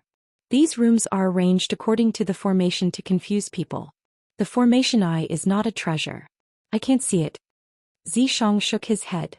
The formation eye was a dead object, no different from a stone. No matter how powerful his eye technique was, he could not distinguish it. Treasure. Yi Jiuge's eyes lit up. He remembered Zhou Xian saying that bloodthirsty ancestor treasured the blood lotus very much. He was growing it near the formation eye. As long as we find the blood lotus, we can find the formation eye. Yi Jiuge thought of this and hurriedly called out to his treasure-seeking scorpion. Master, what are your orders? Treasure-seeking scorpion crawled out of the cloth bag with difficulty. It had been eating and drinking well with Yi Jiuge. It did not have to do any work to protect its wife. It had become a sausage. Can you help me find the blood lotus? Yi Jiuge looked worriedly at the scorpion's fat waist. He was worried that it could not run. Blood lotus is a piece. The treasure-seeking scorpion waved its pincers and pointed to the east without hesitation. It's behind that cave. Are you sure? Yi Jiuge raised his eyebrows. Even Zishang couldn't see through it, but this treasure-seeking scorpion found it in an instant. Of course, I have lived here with Lu Yunfei for many years. I know these blood lotuses like the back of my hand. Right now there are a total of 3. In 5 days they will bloom. The treasure-seeking scorpion proudly said as it stuck out its fat chest. Although Lu Yunfei seemed to respect forefather Bloodthirsty, she had been eyeing those blood lotuses. Every time Bloodthirsty ancestor cultivated, she would send treasure-seeking scorpion to check. The blood lotus was like a vegetable garden for treasure-seeking scorpion. Then do you know where the array eye is? Yi Jiuge did not forget that they were here to destroy the array eye. Array eye? What is that? Is it edible? Treasure-seeking scorpion was confused. Go. Take us to the blood lotus. Yi Jiuge knew that he could not place too much hope on treasure-seeking scorpion.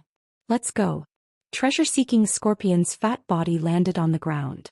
It was crawling quite fast. Yi Jiuge and Purple Shang followed it to the cave where the blood lotus was being cultivated. They pushed the stone door, but it did not budge. The mechanism is here.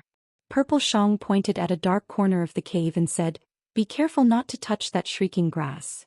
Yi Jiuge looked carefully and saw a bunch of grayish-green grass growing in the corner. It was one with the stone wall. If he did not look carefully, he would not have noticed it. This was Bloodthirsty Ancestor's little trap. The shrieking grass was connected. If one screamed, everyone screamed. If one accidentally pressed the button, it would immediately attract everyone's attention. Just as Purple Xiang was about to show Yi Jiuge how he could freeze the shrieking grass, Yi Jiuge decisively took out a bag of poison powder from her pocket and ferociously scattered it at the shrieking grass. The shrieking grass did not even let out a fart before it turned into a pile of powder. Yi Jiuge quickly pressed the button. The moment the door of the cave opened, she dashed in. Purple Xiang silently retracted his finger and pretended that nothing had happened. He also followed her in. After the two entered, the door of the cave closed immediately. It was pitch black in front of them. They could not even see their own fingers. Xianxia flicked a purple ball of light upward, illuminating the surroundings. They saw 3 pitch-black tunnels in front of them, like the open mouths of monsters. Which one is the real one? Yi Jiuge asked treasure-seeking Scorpion. The one in the middle is real.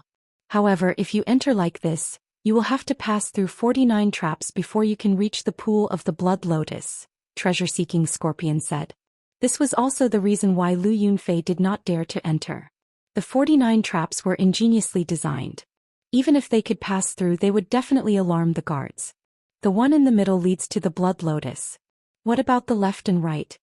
Yi Jiuge asked. Jun Yichen said that the Blood Lotus was near the eye of the formation. That meant that the one in the middle could be eliminated, leaving only the 2 on the left and right.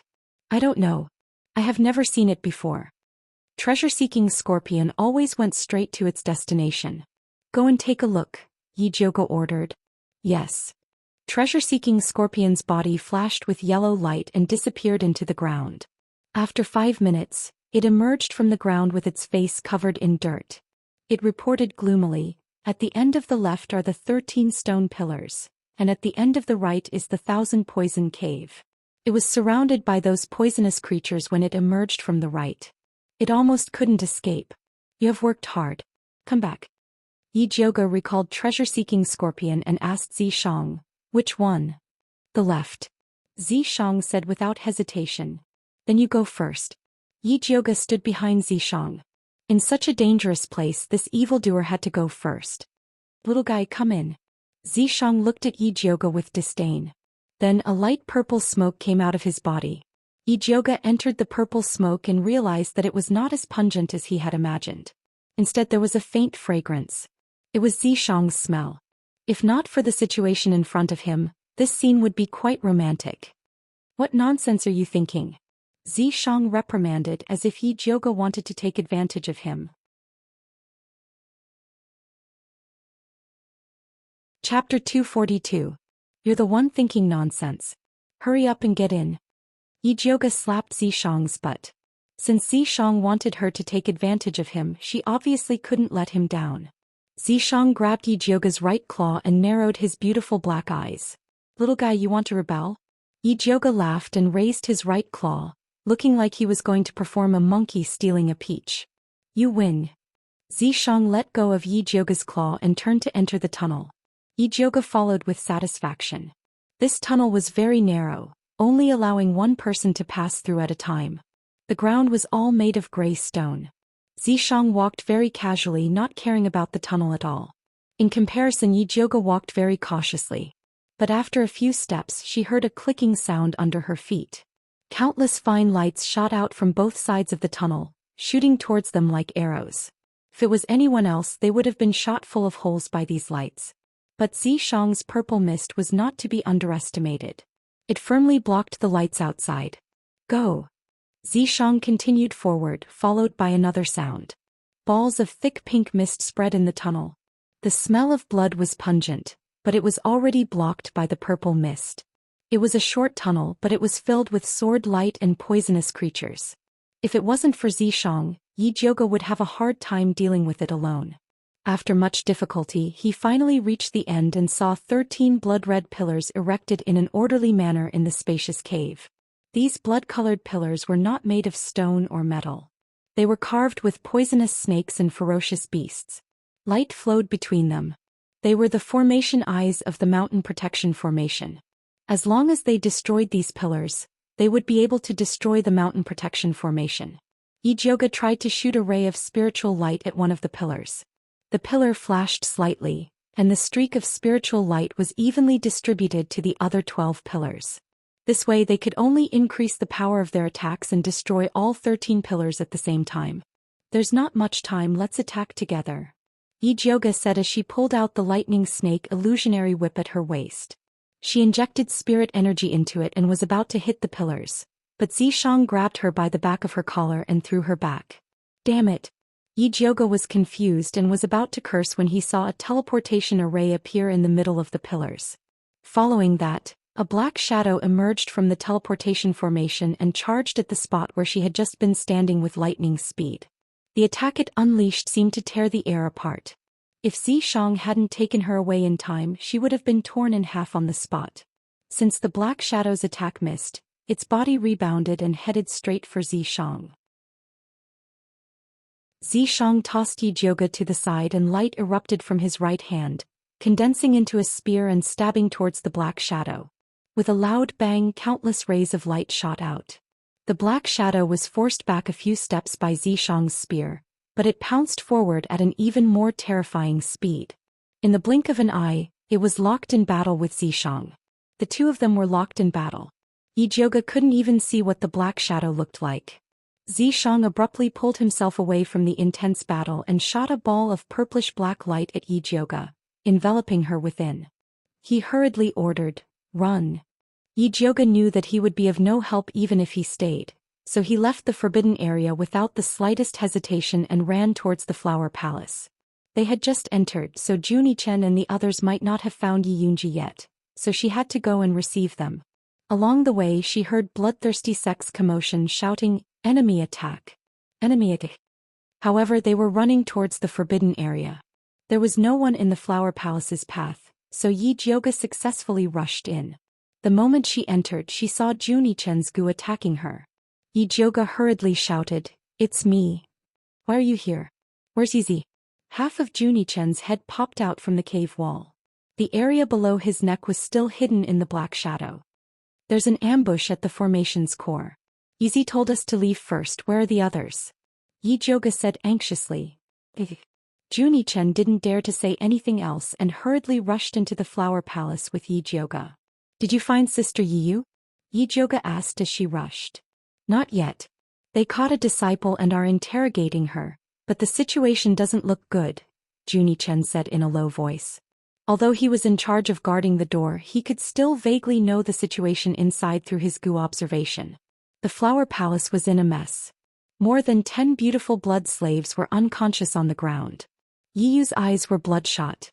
He was strangling a skinny man and shouted angrily, "This is impossible, I don't believe it."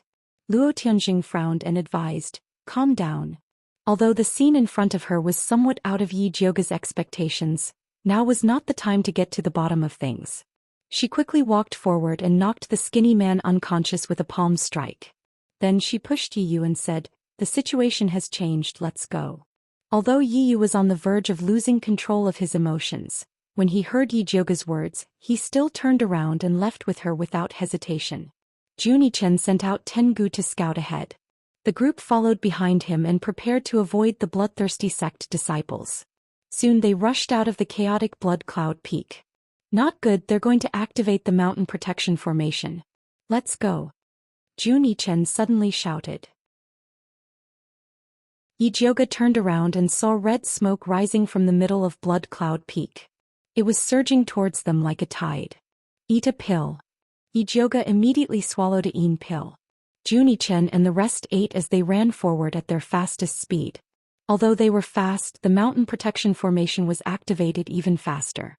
Those blood mosquitoes were like fierce tigers released from their cages, gathering into a blood cloud and pouncing towards them. After Yijioga consumed the yin pill, a layer of gray grease appeared on her body. Although those blood mosquitoes immediately died upon contact with the grease, they still continued to charge towards them and quickly stuck a thick layer on their bodies. The group was instantly covered in a layer of red armor, blocking the blood mosquitoes behind them. "They're over there." The patrolling bloodthirsty sect disciples finally discovered Yijioga and the rest.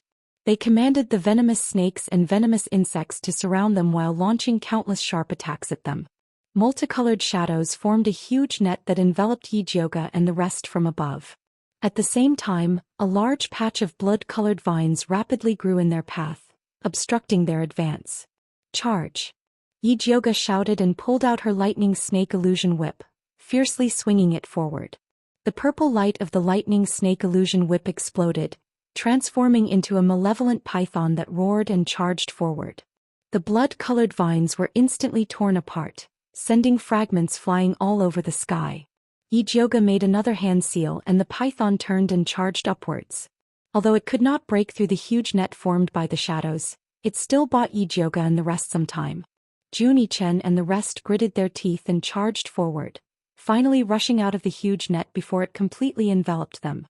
The bloodthirsty sect disciples wanted to continue chasing, but they were called back by bloodthirsty sect's ancestor. Don't chase a cornered enemy, ignore those small shrimps. Yijioga felt that it was a pity. She had originally wanted to take the opportunity to capture a few captives to interrogate.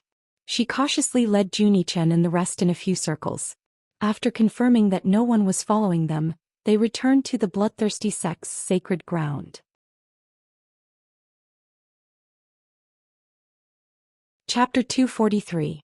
What happened at the Eye of the Formation? What happened to Sister Yu? Zhou Xian and Yijioga asked at the same time and stopped talking.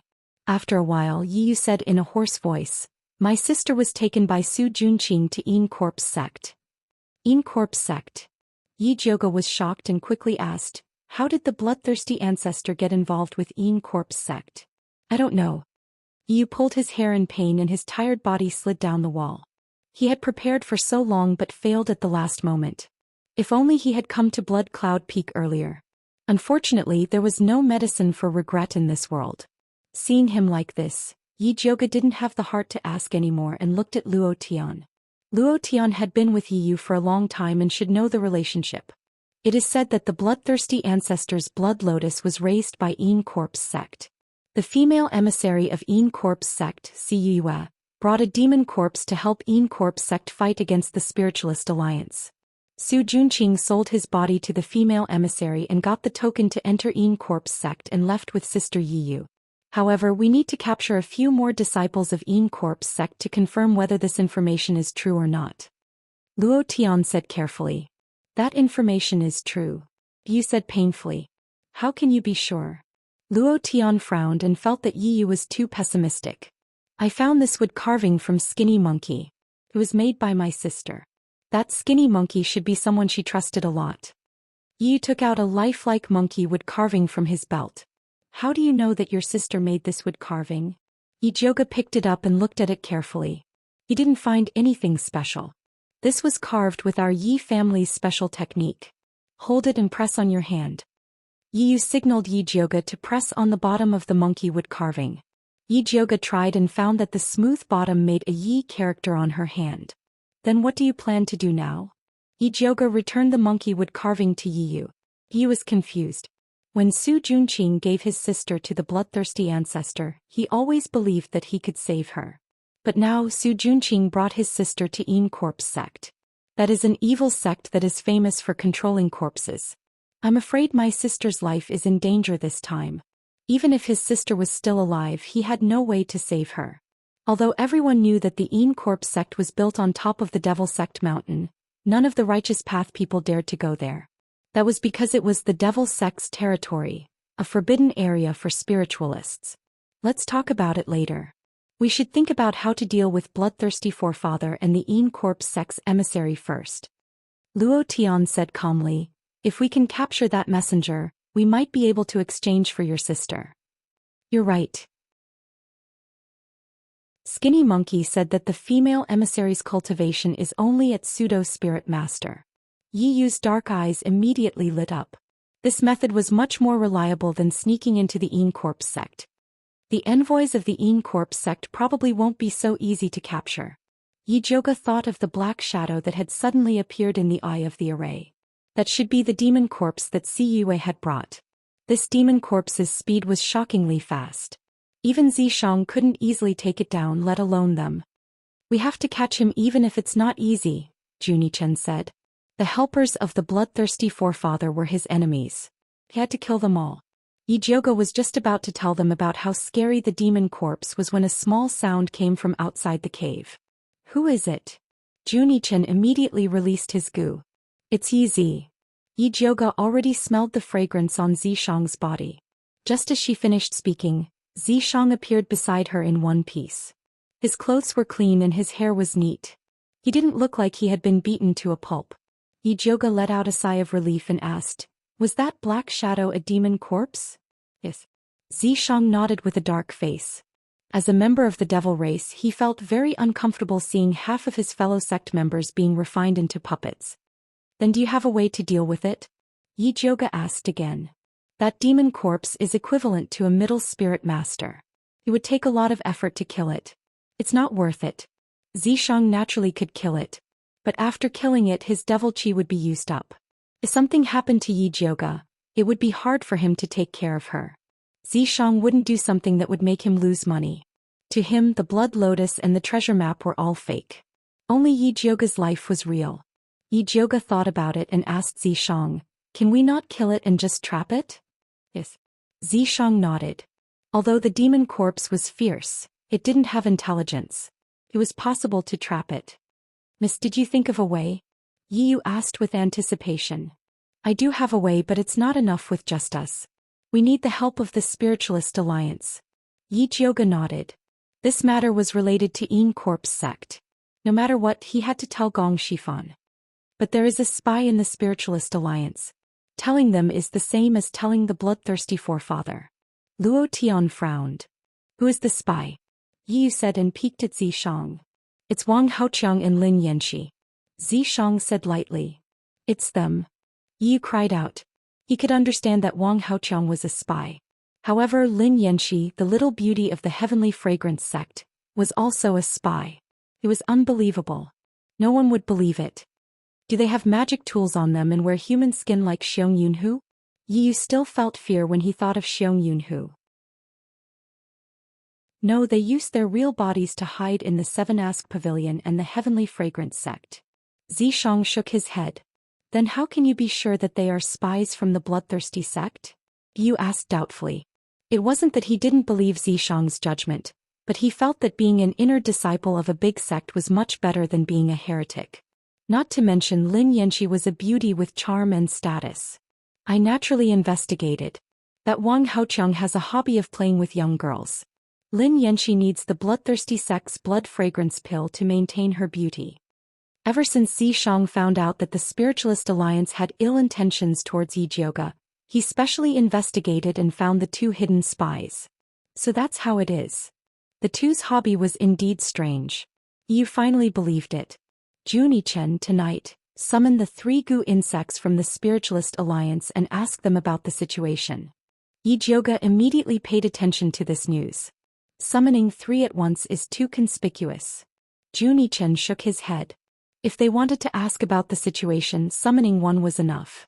"Sure, you see the situation," Yijioga said and called everyone to rest. After a tiring night, if they didn't rest, it would be hard for them to deal with the upcoming battle.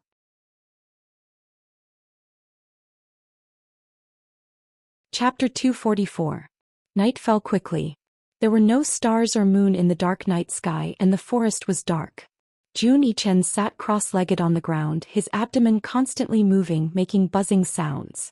After a while, a thumb-sized pink figure flew in front of him like lightning. It was Bailey Moyun's Xiaotao.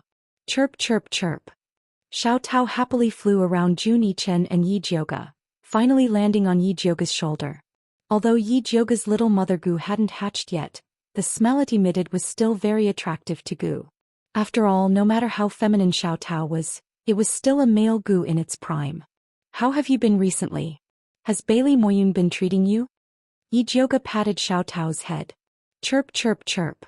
Xiaotao chirped happily. Bailey Moyun was very good to it and even found a market square to buy spirit beast pills for it. "Stop being so long-winded. Hurry and tell me the situation of the Spiritualist Alliance." Junichen stood up and ordered Xiaotao telepathically. Chirp chirp chirp. Unexpectedly, Xiaotao chirped fiercely. She scolded them for being immoral and asking about her master's situation, and expressed that she would never betray her master even if she was beaten to death. Yi Jioga didn't expect Xiao Tao to be so loyal and immediately felt ashamed. It was too immoral to use innocent Gu to do bad things. She was about to let Xiao Tao go back, but she saw Zhou Xian calmly take out a cherry pill and coldly say, "One pill for one piece of information, deal or no?" Xiao Tao smacked her beak, but finally couldn't resist the temptation of the cherry pill and flew over to take it. Once the pill entered her stomach, her two small black eyes immediately widened and she chirped. "What do you want to know? Hurry up and ask." This moral integrity really moved Yi Jioga. When will the Spiritualist Alliance arrive, and how do they plan to deal with bloodthirsty sect? Zhou Xian methodically asked. Xiao Tao told him all the information she knew. The Spiritualist Alliance would arrive tomorrow afternoon. Their current strategy was to first send people to investigate the situation of Blood Cloud Peak, and then launch an all-out attack. Yi Jioga took the opportunity to ask about Wang Haoqiang and Lin Yanxi. "Both of you are annoying." Xiao Tao finally found a chance to complain. That Wang Haoqiang was like a clown, jumping around in front of his master all day long, and even stirring up trouble in private. He was so annoying. Lin Yanxi was also not a good thing. She looked very beautiful and gentle, but every time she came to touch her, she wanted to take the opportunity to kill her. Fortunately, it was smart enough to escape. The green praying mantis that followed Gong Honglei was in a miserable state. His master was a careless person.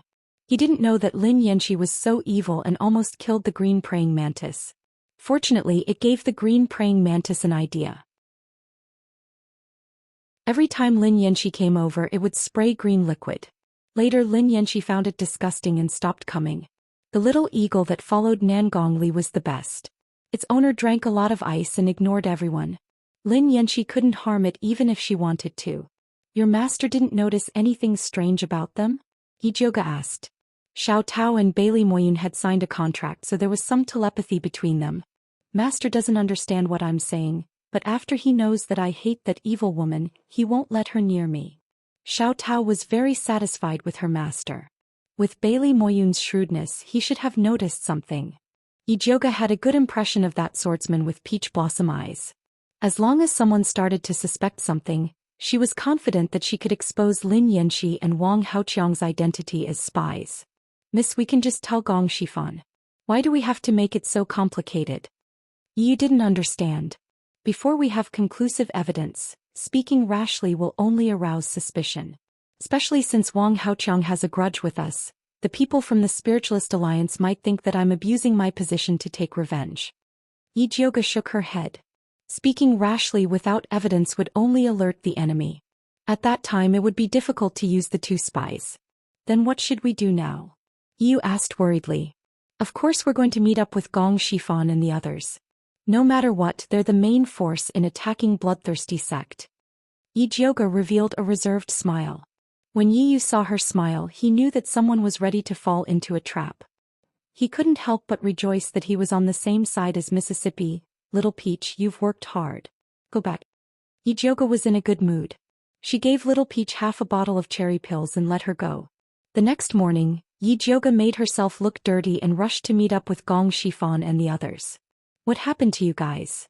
Gong Shifan was shocked when he saw Yi Jioga in a sorry state. Needless to say, of course they were beaten back. Yu Lingjun laughed gloatingly. "Master Gong, let's talk in private." Yi Jioga didn't even look at Yu Lingjun and spoke directly to Gong Shifan. "Okay." Gong Shifan nodded and brought Yi Jioga to a place where there was no wind. He then asked, "Is there news about bloodthirsty sect?" "That's right." Yi Jioga told him about Corpse Sect. Corpse Sect? Gong Shifan was shocked when he heard the name Devil Sect. Although their Gong family was very powerful, they were still far inferior to the Devil Sect. No wonder bloodthirsty ancestor was so arrogant. He had a powerful backer. "Master Gong, don't worry. The Corpse Sect only secretly sent a pseudo-spirit master female envoy and a monster corpse. They wouldn't dare to officially start a war with our Spiritualist Alliance." Yi Jioga carefully analyzed the situation. Gong Shifan frowned and asked in a deep voice, "Then what do you plan to do?" "My plan is very simple. Let Yizi restrain the demon corpse. We'll work together to kill bloodthirsty ancestor and corpse sect female messenger Si Yue. Then we'll kill the demon corpse," Yi Jioga said concisely. Are you sure Yi can trap the demon corpse? Gong Shifan's heart went cold when he heard that the demon corpse had intermediate soul master cultivation. Of course. Yi Zhouge smiled and said, I'm also very afraid of death. Then where is he now? Where are your partners?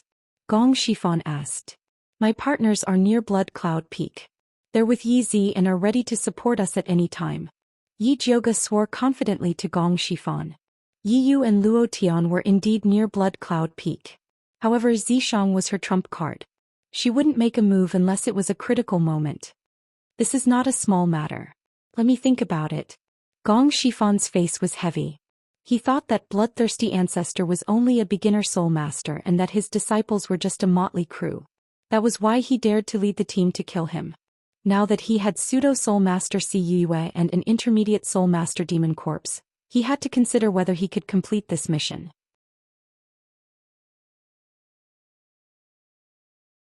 Chapter 245. Wealth comes from danger. There is no such thing as a free lunch. If the bloodthirsty sect was so easy to deal with, then Master Dongfang wouldn't have used the building master pills to exchange, he would have just asked Emperor Xianwu to send troops. Yi Zhouge reasoned. Gong Shifan remained unmoved. Yi Zhouge added, the Yin Corpse sect sent Si Yue to collect the blood lotus. The blood lotus will bloom in 5 days. If you want to steal it, you need to make a decision. Her words directly stabbed Gong Shifan's weakness. When Gong Shifan thought of the blood lotus, he thought of his nephew Gong Baiyu. He nodded without hesitation and said, okay, I'll do as you say. Master Gong is truly a straightforward person. That's right, there is one more thing I need to tell you. There is a spy in our spirit practitioner alliance. Yi Zhouge directly exposed Wang Haoqiang and Lin Yanxi. Lin Yanxi is also a spy. What evidence do you have? Gong Shifan frowned. No, but I'm sure she is a spy. Yi Zhouge said. No one will believe me if I tell them. Gong Shifan shook his head. All the male spirit practitioners in the team had a good impression of Lin Yanxi. Even if he was the leader, he couldn't accuse her without any evidence. I'm not asking you to say it, you just need to know it. When the time is right, you can mention it to Bailey Moyun and Nan Gongli. Forget about Gong Honglei. With Gong Honglei's straightforward personality, telling him was the same as exposing himself. Bailey Moyun and Nan Gongli are both core disciples of the Limitless Sword Pavilion and the Purple Cloud sect. If anything happens to them, I'm afraid we won't be able to pay for it. Gong Shifan said seriously. Although Gong Honglei was also a core disciple of the Limitless Sword Pavilion, he was from a branch sect and was far from the main sect. These two people have such big backgrounds, why are they here? Yi Zhouge raised his eyebrows. It shouldn't be a problem for a core disciple of the main sect to get a few building master pills. They came down the mountain to gain experience, that's why they joined us. When I came out, the Alliance Elder told me that no matter what happens, I must ensure their safety. Because Bailey Moyun and Nan Gongli didn't want to be too conspicuous, Gong Shifan hid it from the others. According to what you're saying, we're going to exclude them from this operation? Yi Zhouge frowned. In this team, only the two of them could be of great use. That's not necessary, but don't assign dangerous missions to them. It's good for us, Gong Shifan said meaningfully. When Yi Zhouge said that he was going to leak information about the spy to those two people, he knew that there was something going on. All right. Yi Zhouge sighed helplessly. In the end, he still had to rely on himself. There's not much time left. Let's hurry up. Gong Shifan glanced at the team in the distance. We can blood as, they can with, king, blood, with, Vexy with, us as with, I can, master, be with, by with as with. Gong Shifan had been gentle along the way, but it was scary when he suddenly lost his temper. Yu Lingjun and the others didn't dare to say anything. They could only glare at Yi Zhouge. Yi Zhouge naturally couldn't be bothered with them. Chirp chirp chirp. A familiar voice sounded. Xiao Tao flapped her wings and landed on Yi Zhouge's shoulder. Darling, are you here to ask me questions? She asked expectantly. This little guy was addicted to earning cherry pills. Yi Zhouge pretended not to hear Xiao Tao and rubbed her head. He looked at Bailey Moyun and said, You took good care of her. Is that so? It's my first time taking care of a pet, so I don't have much experience. I'm relieved to hear that, Miss Yi. Bailey Moyun smiled. Chirp chirp chirp. Xiao Tao hopped on Yi Jioga's shoulder, then waved her little wings in the direction of Gong Honglei.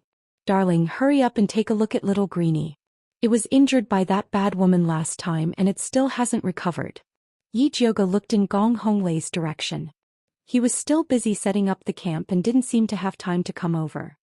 I'll go get little Emmy. Xiao Tao flapped her wings and ran away. Soon the green praying mantis came over on Xiao Tao's body. Red and green was a sight to behold. Yi Jioga opened his palm and Xiao Tao threw the green praying mantis off. Hiss hiss hiss. The green praying mantis groaned weakly. It hurts, it hurts. Yi Jioga opened his spiritual eye and saw a ball of black gas the size of a grain of rice on the green praying mantis's abdomen. Although goo worms lived on poison, some poisons were their nemesis. For example, this spirit insect exterminator which specialized in sucking human flesh. It was usually used by spirit plant masters to exterminate pests. It was very lethal to these newly hatched goo worms. Honglei said that this green praying mantis hasn't had much energy recently. Unfortunately, we didn't find a clinic along the way. We couldn't even find a vet to take a look at it. Bailey Moyun said from the side. It's been poisoned by the spirit insect exterminator. Yi Jioga said as he took out the lightning fire needle and stabbed it towards the ball of black gas on the green praying mantis's abdomen. The black gas immediately flowed along the lightning fire needle and slowly dispersed. The green praying mantis was in so much pain that it curled up into a ball and shivered. However, it didn't spit out a single word. It clearly knew that Yi Jioga was trying to save it. Chirp chirp chirp, little Emmy, hold on. Xiao Tao jumped up and down at the side. She was so nervous that the fur on her head fluffed up. How did this green praying mantis get poisoned by the spirit insect exterminator? Bailey Moyun asked with a frown. The green praying mantis followed Gong Honglei every day and never left. It couldn't have been Gong Honglei's doing, right? I'll have to ask you this. Who approached your goo insects recently and who didn't want them to live? Yi Jioga looked meaningfully at Lin Yanxi who was in the distance. Chirp chirp chirp chirp. Xiao Tao immediately jumped onto Bailey Moyun's head.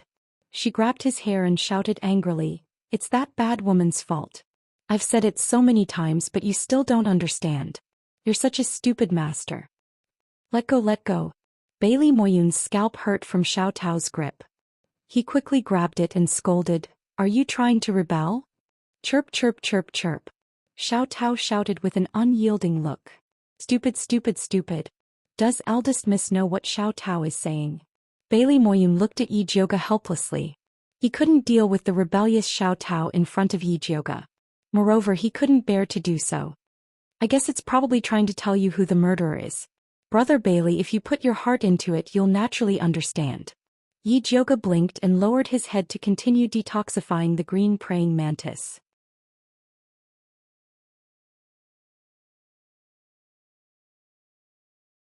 Chapter 246. A deep light flashed in Bailey Moyun's eyes. He rubbed Xiao Tao's head. He remembered that Lin Yanxi often came to tease Xiao Tao, but Xiao Tao despised her. Speaking of which, Lin Yanxi seemed to be very interested in goo worms. She had been to Honglei and Ali's places. Could it be done? Yi Jioga removed the needles and finally expelled the insect exterminating spirit from the green praying mantis's body. Fortunately, it was not deeply poisoned and it was taken care of in time. Thank you. The green praying mantis thanked him in a soft voice.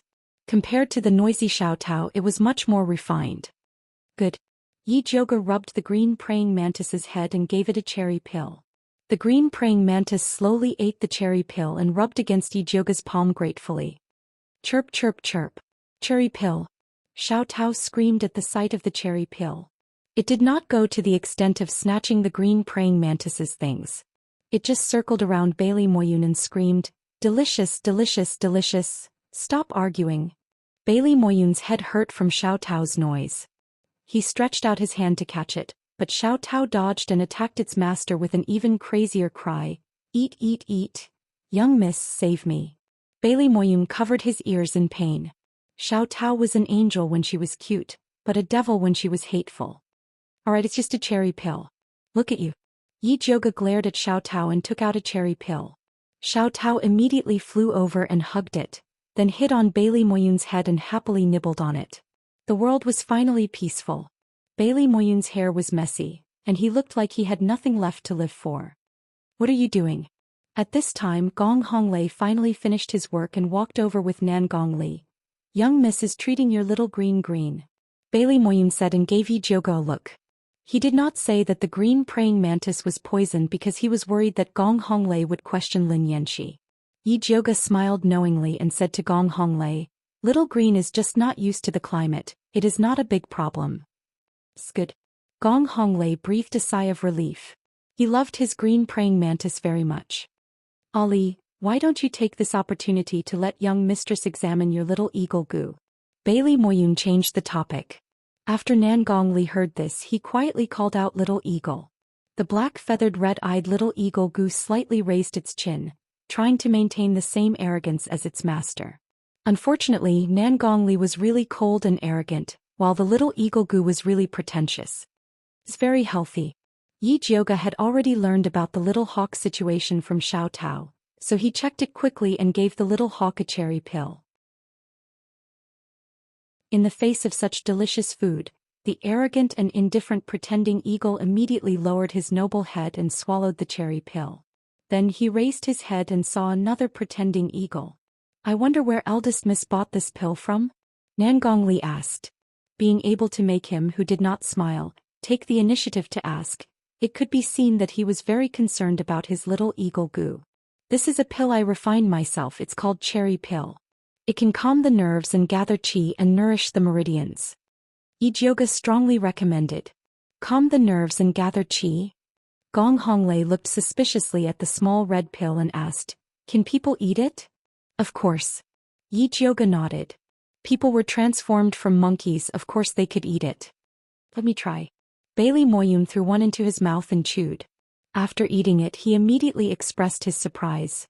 This taste is too good. Although the calming effect is slightly worse than specialized pills, it is completely worth buying. Speaking of which, how much are you selling this pill? It would be good to buy some for his junior sisters to try. A bottle of 60 pills, 200 silver taels, internal price. Yi Zhouge said. 60 pills for 200 silver taels, that's too cheap. Bailey Moyun felt it was unbelievable. A calming pill was already more than 500 silver taels. That's why it's internal price. Yi Zhouge also hoped that Bailey Moyun and the rest would treat Xiao Tao better, so he did not think of earning money from these rich people. Give me 100 bottles.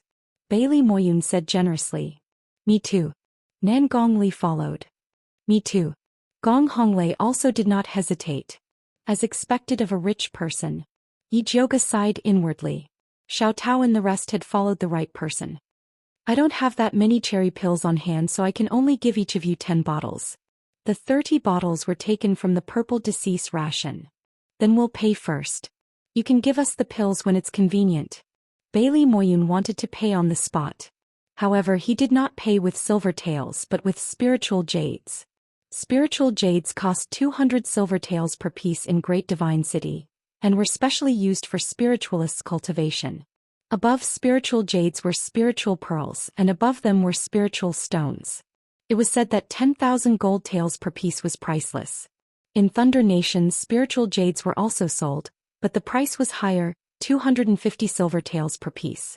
As Yi Zhouge had no use for them, she never bought them. However, she knew that spiritual jades were more valuable than silver taels, and were the currency used in Great Divine City. Bailey Moyun and the rest used spiritual jades to pay, and insisted on paying according to Great Divine City's price, indicating that they did not want to take advantage of Yi Zhouge. Yi Zhouge knew that Bailey Moyun and the rest did not care about this small amount of silver taels, so she did not refuse. After completing the transaction, Yi Zhouge, Bailey Moyun and Nan Gongli's relationship became much closer. Even Gong Honglei followed behind her, running back and forth in a very attentive manner. When Yu Lingjun saw this, her eyes turned red with jealousy and she said fiercely, "What a vixen! Not only does she have that handsome male bodyguard called Yizi, she also wants to attract bees and butterflies. How despicable! Lingjun, don't bother with that country bumpkin. She's tarnishing the reputation of our great sect." Lin Yanxi gently advised. I'll teach her a lesson sooner or later. Yu Lingjun said fiercely. Lin Yanxi smiled even more gently and her eyes drifted towards Wang Haofeng. Wang Haofeng happened to meet her eyes, and they both understood the meaning in each other's eyes. Sowing discord using a borrowed knife to kill. Lin Yanxi and Wang Haofeng thought that their conversation was very secretive, but it was all seen by Gong Shifan. However, he did not say much and only led the group on their way. The group traveled quickly and finally reached the vicinity of Blood Cloud Peak at dusk. Eldest Miss, didn't you say that your people were nearby? Gong Shifan asked. Not being able to see Yi made him feel very uneasy. That's right, I'll call them over now. Yi Jioga curled her finger and placed it on her lips, and 3 long and 2 short whistles sounded out. After a moment, 2 black figures suddenly appeared in front of everyone like ghosts, and respectfully bowed towards Yi Jioga. Subordinate greets eldest Mississippi.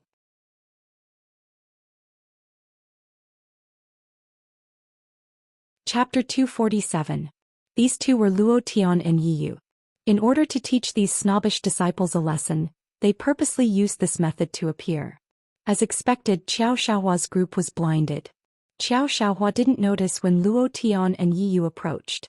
If this was an enemy attack, he would most likely be dead. Thinking of this, his heart tightened and he became more vigilant towards Luo Tian and Yi Yu. Yu Lingjun was also paying close attention to them. However, she was more concerned about why even Yi Jioga's subordinates were all handsome men. One was beautiful, the other handsome. Was it because she was beautiful that she had such luck with women? She really couldn't accept this. Yi Yu, Luo Tian, you're here. Gong Honglei took the initiative to greet them. Although he didn't have much contact with these people in Alchemy City, he recognized them as Yi Jioga's capable assistants. Young Master Gong. Yi Yu also greeted. Luo Tian nodded unfamiliarly.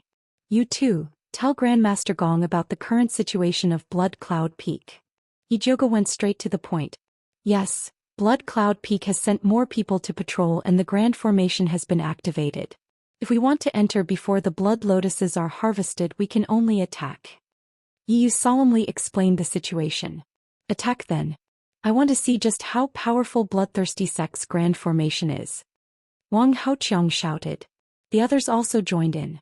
They didn't care about a small heretic sect like bloodthirsty sect at all. Gong Shifan knew that Wang Haoqiang was trying to sow discord. He glanced at Yi Jioga. Seeing that she didn't say anything, he said, We'll talk about the Grand Formation later. Everyone set up camp and rest. Honglei, you're in charge of supervising. First Miss Luo Tian, you please come with me. With that, he brought Yi Jioga, Luo Tian and Yi Yu to the side, clearly to discuss in secret. Seriously, Grandmaster Gong, what can't he say in front of us? He's so secretive, as if he and Yi Jioga are on the same side. Yu Lingjun complained. Exactly. Qiao Xiaohua also had a lot of complaints about this. Don't talk nonsense, my third uncle is just being cautious, Gong Honglei explained. Why don't you all look in the mirror and see what kind of face you have when you see young Lady Yi? Why would she tell you ingrates when she has insider information? Bailey Moyun said disdainfully. Bailey Moyun, don't speak as if you're not with us, Yu Lingjun said angrily. Who's with you? Bailey Moyun rolled his eyes at Yu Lingjun, then put his arm around Nangong Li's shoulder and said proudly, Ali and I are in cahoots. Nangong Li expressionlessly moved Bailey Moyun's hand away and went to help Gong Honglei set up camp. Li, you really don't give me any face. Bailey Moyun put on a sorrowful expression. Chirp chirp chirp. The master didn't cry and stood up to rub. Xiao Tao comforted him. Xiao Tao is still the best. Bailey Moyun rubbed Xiao Tao's head. If he understood Xiao Tao's words, he didn't know if he would still be able to laugh. Emoyin, stop playing with the bird. Hurry up and come over to help, Gong Honglei called out. I'm coming. Bailey Moyun walked over. Gong Shifan and Yi Jioga stood on the hillside and could clearly see that the Spiritualist Alliance was divided into 2 factions. One faction was naturally Nangong Li and Bailey Moyun. The other was Yu Lingjun, Qiao Xiaohua, Wang Haoqiang, Lin Yanxi and the others. As Gong Shifan's nephew, Gong Honglei could barely be considered to be in the middle. With this motley crew, it will be very difficult to attack the bloodthirsty sect. Yi Jioga said bluntly. The more she knew about them, the more she disdained the disciples of the big sections. To use a phrase to describe them, their hearts were higher than the sky, but their lives were thinner than paper. They didn't have any abilities, but their eyes always looked up to the sky. They are used to being flattered in Thunder Nation, Gong Shifan said helplessly. These people were indeed the proud sons of heaven in Thunder Nation. They had never seen the world, so they naturally showed off. The core disciples of the big sects were definitely not as shallow as them. He was fortunate enough to see the true core disciples of the Limitless Sword Pavilion go on a mission. They were truly unparalleled, their swords piercing through the sky, causing people to tremble. However, it was useless to say all this now. The disciples of the big sects would not come to a small place like Thunder Nation. No matter how incompetent these guys were, he could only make do with them. Then let them have a taste of the mountain guarding formation and at the same time, see what the two spies are planning, Yi Jioga suggested. Okay. Gong Shifan nodded. It was time to let these arrogant kids see the world. Next, Gong Shifan asked Yi Yu and Luo Tian about the mountain guarding formation in detail. Then he started to plan in his heart. Yu Lingjun and the others did not know what was going on. When they heard that they were going to attack the bloodthirsty sect's mountain guarding formation tonight, they all gathered around the fire excitedly, imagining the scene of them showing off their might, breaking through the formation and killing the bloodthirsty ancestor. Yi Jioga sat on the hillside watching the motley crew talk. It was an indescribable feeling of exhaustion. If you don't like it, just kick them away. Zishang suddenly appeared and sat beside Yi Jioga, putting his hand on her shoulder. Didn't we agree to keep a low profile? Yi Jioga's shoulder shook, revealing Zishang's claws. Zishang blinked and kindly reminded, I just want to remind you of one thing. There are only 5 days left until we dual cultivate. We'll talk about it after this battle. Yi Jioga was not in the mood to think about dual cultivation. Understood. Zishang kissed Yi Jioga, then disappeared again. In Blood Cloud Mountain, Siyue lazily sat on a spacious chair and casually asked the bloodthirsty ancestor, the people from the Spiritualist Alliance are here. What do you plan to do? Naturally, I will follow Elder Cho Sen's orders and kill them all. When the time comes, I will need the Great Messenger's help, the bloodthirsty ancestor said respectfully. Don't worry, ancestor. I will naturally help. Siyue smiled and said, leave that expert called Yizi to me. I will leave those small fries from the Spiritualist Alliance to you. When the bloodthirsty ancestor heard this, his expression turned ugly. That was not all he wanted. Dealing with Yizi's corpse was enough. He wanted Siyue to deal with the Spiritualist Alliance with him. However, it seemed that Siyue did not want to do anything. Ancestor, are you not satisfied with this arrangement? Siyue raised her slender eyebrows and smiled. Then we can do an exchange.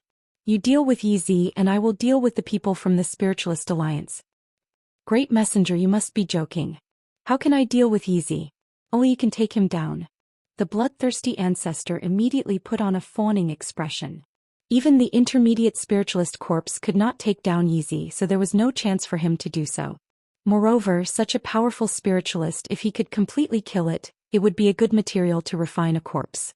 When the time came, it would definitely be given to Elder Cho Senator. No matter how active he was, it would be useless. It was better for him to guard his Blood Cloud Mountain. You're tuning in to the Zhou Xian's Legacy YouTube channel. Don't forget to subscribe and join us on this journey to catch the most captivating stories.